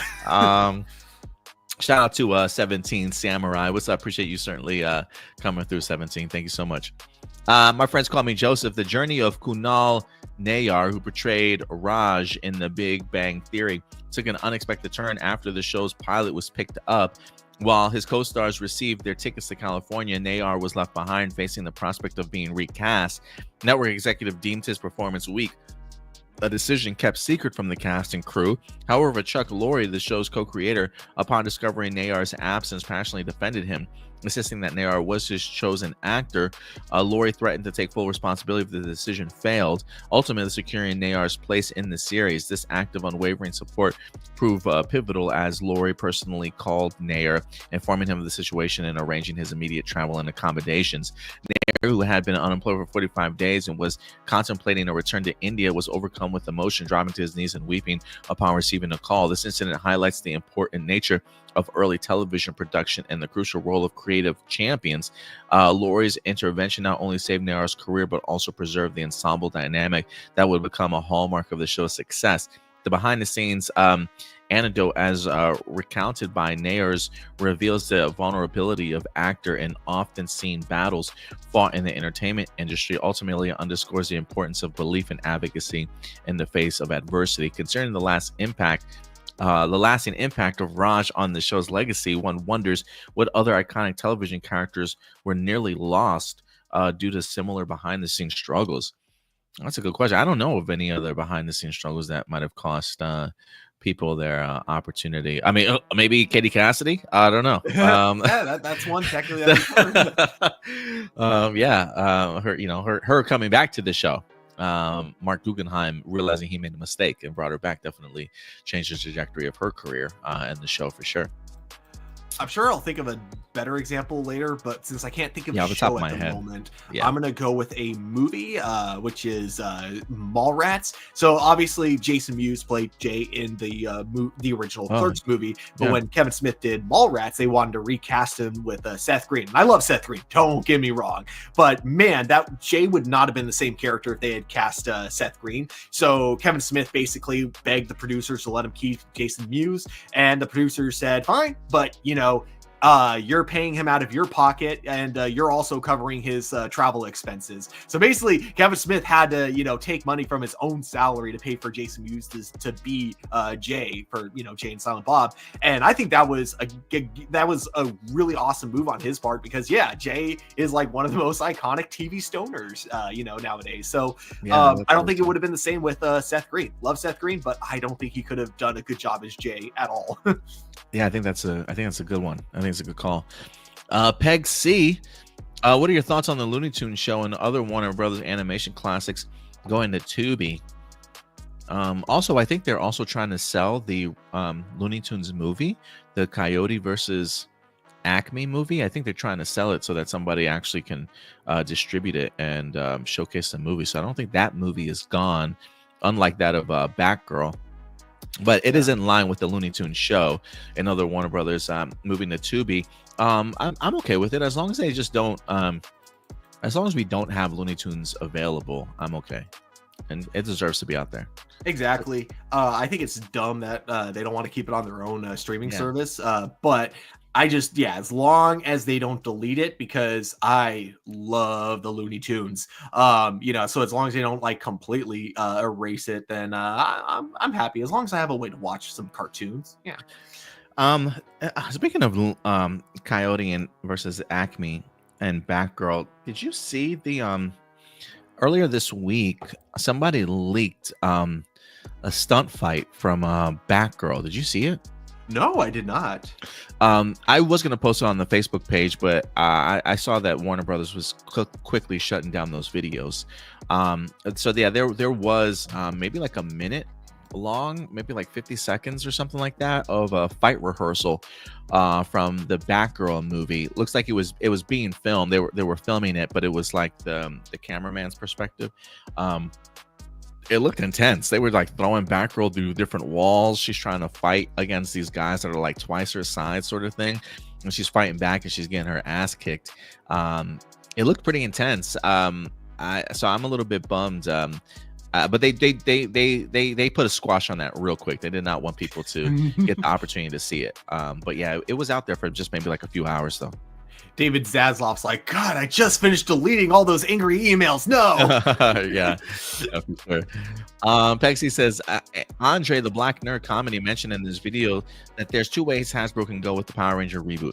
They can do the 2017 reboot style or a softer reboot, where it's a brand new team with brand new cast, but still set in the same universe as the same Power Ranger universe before it.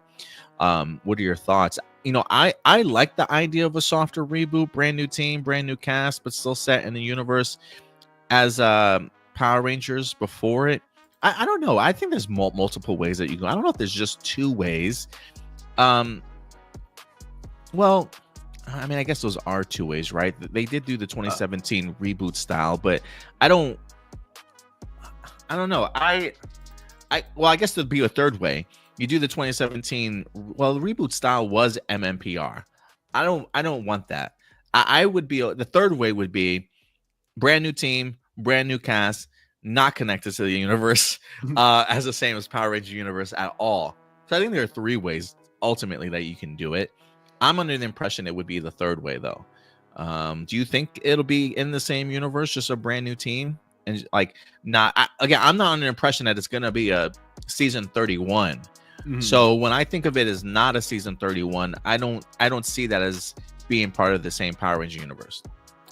I'm going with the soft reboot idea personally of what I think they're going to do with it, where it could be in the same universe, but it's nothing from the previous 30 seasons are going to be important to this. It'll still be like a standalone story, and them keeping it connected is just for if the show has longevity, then they have other things that they can use for like kind of fan service and stuff. I didn't watch that video, although I probably should, because I always love his Power Ranger videos. But if he words it like by saying that there are only two ways that Hasbro could reboot it, I disagree. I think there's plenty of different options that they could go. But if he words it as like these are the two best options, I would agree with that. I think that those are the two ways you should. Those marketing wise, on a marketing standpoint, those are the two best options to my opinion. Yeah, I mean, I would agree with you in this sense. I would be okay with a softer reboot, brand new team, brand new cast. But if it is going to be set in the same Power Ranger universe, I don't mind mentions, but I don't need that stuff to impact the direction in which this new show certainly goes. So we'll see though. We'll see. Yeah. What are your thoughts when in Beauty and the Beast? What are your thoughts when in Beauty and the Beast, Belle is not taken as hostage, but rather she voluntarily becomes the Beast's prisoners in exchange for her father's freedom? The Beast accepts Belle's offer, allowing Maurice to leave the castle. Belle's status: while Belle is initially a prisoner, she is treated with kindness and allowed freedom within the castle, eventually developing the bond with the Beast. I think it made for a great movie. Yeah, I don't understand the question, but yeah, okay. I think like I don't know. Is the question like kind of like based on like how did you feel about like her making that decision? Because I think it just made her come off as brave, if that's what what he's asking. I'm not sure, but yeah, I thought it made for a good movie. Marky Parko. Jane Michael Tyler's role as Gunther in Friends began as a simple extra, but his real-life barista skills caught the production team's attention. This led to a gradual expansion of his character, transforming Gunther from a background figure into an integral part of the show's dynamic. His unrequited love for Rachel and his dry humor resonated with the audience, proving that even minor characters can leave a lasting impact. Tyler's story highlights the serendipitous nature of the show's business and the power of unexpected talent. Beyond practical skills like operating the espresso machine, what other seemingly minor traits or abilities might contribute to an extra's unexpected rise to prominence in a television show? Ooh, I have a good answer for that. Just being likable and friendly, like I forgot the actor's name, but the guy that played O'Brien in Star Trek The Next Generation, he was just an extra on the show for the first season, but because like he had kind of a likable personality, and I think like the likability came from him feeling more relatable and down to earth, and that like even though this is a futuristic sci-fi show, he was really still connected with his Irish heritage and loved talking about food that he had back at home and that kind of stuff, and it eventually led to him becoming a character on the or like kind of a series regular on the show, and then also being able to be a series regular on the spin-off show Deep Space Nine. Power of the Morphing Grid, the GOAT debate. Adam Park, the second Mighty Morphin Power Ranger, Black Ranger, Green Zeo Ranger, and briefly the Green Turbo Ranger, is often lauded for his quiet strength, unwavering loyalty, and selfless dedication. A key moment that exemplifies his character and is his appearance in Always a Chance from Power Rangers in Space. In this episode, Adam risks his life by utilizing the damaged Power Morpher, a relic from the final battle of MMPR. This act of courage, born from desire to help Carlos, the then current Black Ranger, demonstrates Adam's willingness to sacrifice his well-being for the greater good. He understood the risk involved in using the damaged morpher, yet he proceeded without hesitation, showcasing a level of bravery that surpassed mere physical power. This action, often overlooked in favor of more flashy displays of power, underscores Adam's profound commitment to the Ranger legacy. Tommy Oliver, on the other hand, is undeniably the most celebrated Power Rangers, having donated multiple Ranger suits throughout the series. His transition from green to white, Zeo Red, and Dino Thunder Black have cemented his status as a legendary figure. The introduction of the Master Morpher in Dimensions of Danger, which allowed him to access all four of these past forms, further solidified his iconic status and was clear nod to both the abandoned Power Ranger Hexagon concept and his video diary and Legacy of Power episode of Dino Thunder.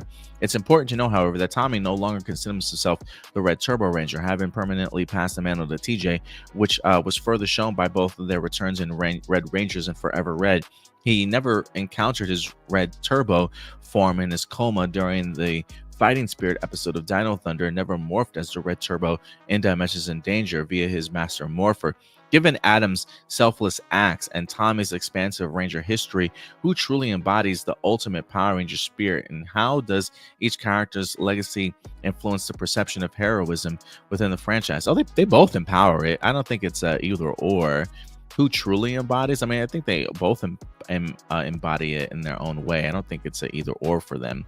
But how does each character's legacy influence the perception of heroism within the franchise? Oh, I think you're muted.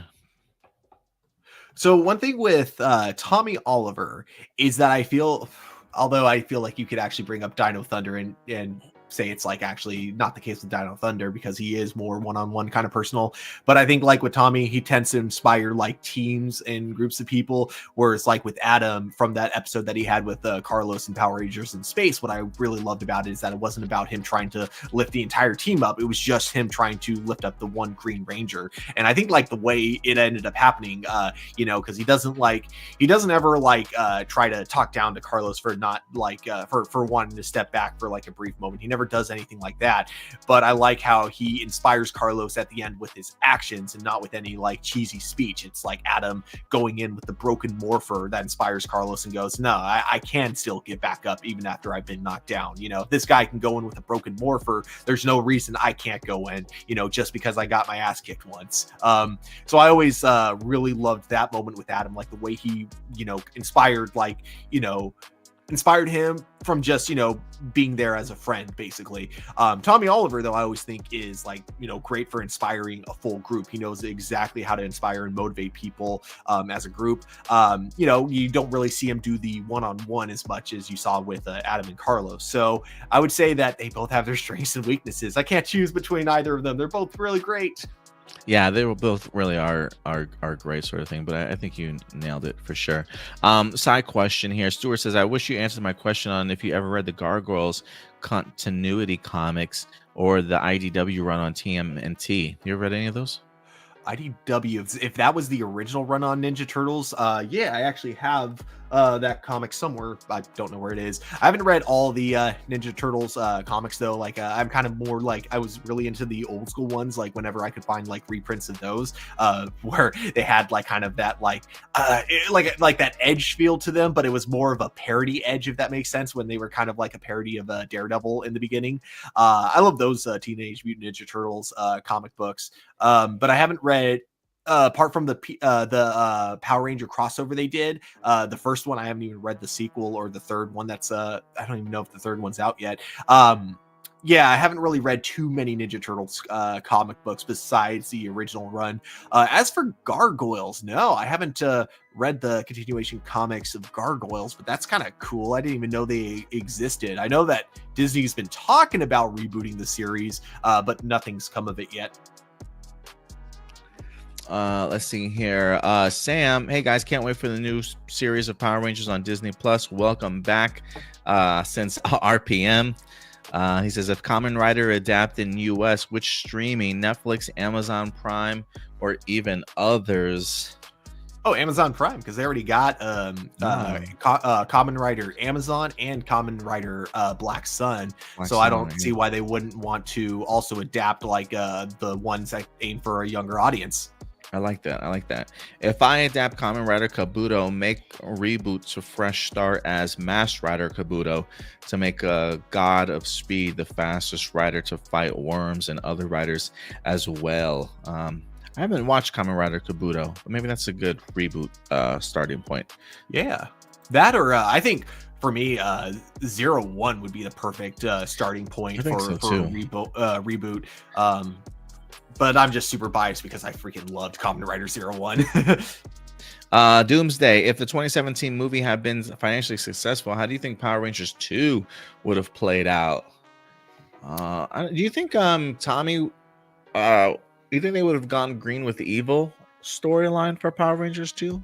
I 100% think that's what they would have done.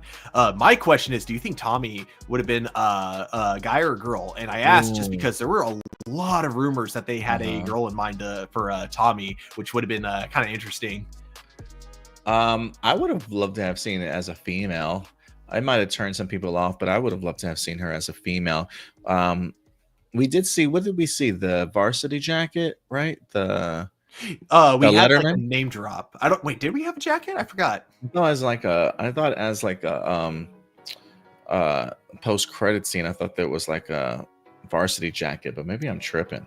There was a name drop because you had the detention teacher being like doing the roll call and then going, all right, lastly, Tommy Oliver. Is Tommy Oliver here? And then Billy's locker blows up. Okay. Yeah, I probably would have went the route of female. It would have been interesting to me.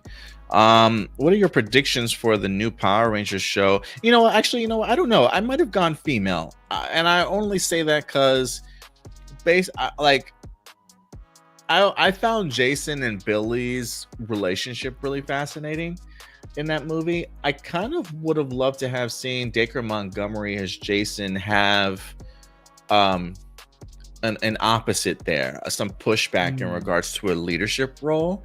So I changed I actually would have loved to have seen Tommy as a male, just based off of what Dacre Montgomery brought to the first movie. I think seeing him play opposite somebody like a Tommy would have been fascinating to me.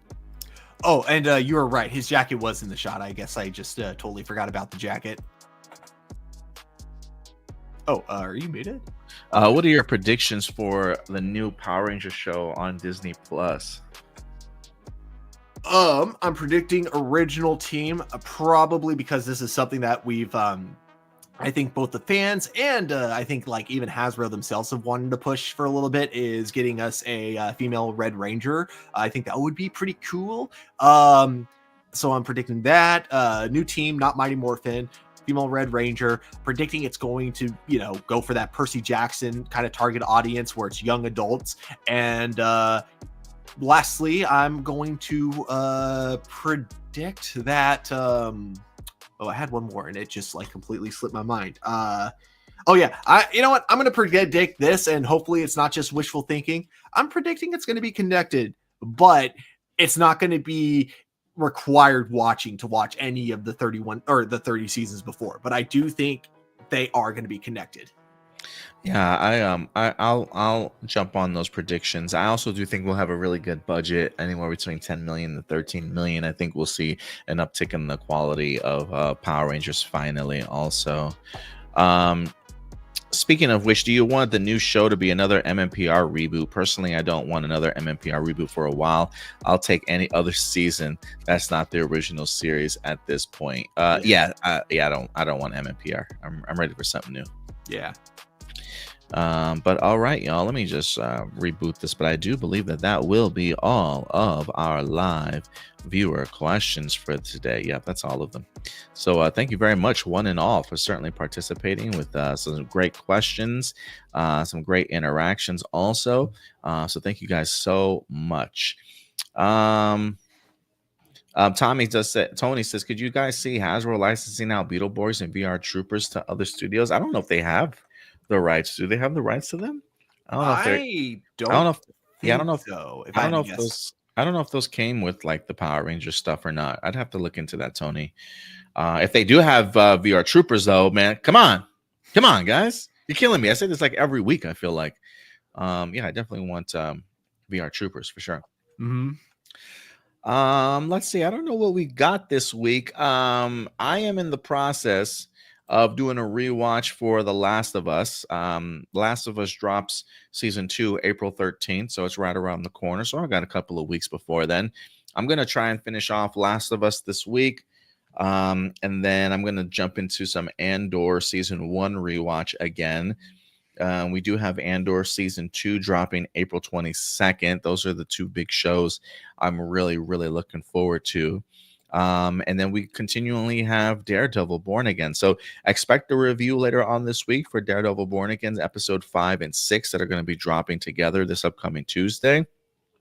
That'll probably be on our channel. And then any other videos from any big news or big trailers that wind up dropping that we feel is worthy certainly talking about, we may talk about here also. So if you're not subscribed to the channel, please hit that subscribe button. It definitely does go a long way. We certainly would appreciate you joining our family here and joining us every week for all our fresh content that we wind up having. And maybe I'll try and see some movies this week, man. It's been a minute. I think the last movie I saw was Mickey 17.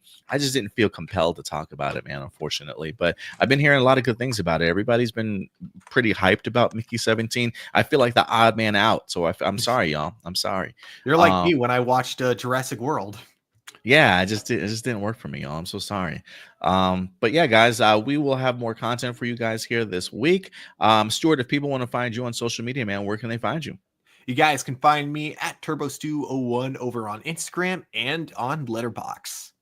And if you guys want to follow us everywhere here at APlus Opinions on social media, we're also on TikTok at Hero Report, also on BlueSky. All of our usernames are in the description box below if you want to find us on social media. I always highly recommend our Facebook page if you haven't done so yet. That's where we post all the news throughout the week, any trailers, behind the scenes, featurettes, clips from this show as well, all throughout the week for you guys to stay tuned and up to date. And then we take 6 topics from our Facebook page and talk about them here on APlus Hero Report to wrap up your weekend. But that will certainly do it for us here. We'll certainly see you guys next Sunday. In the meantime, do us a big favor as always, guys. Take care of yourselves, take care of each other, and keep it APlus. We'll talk to you guys later. Bye.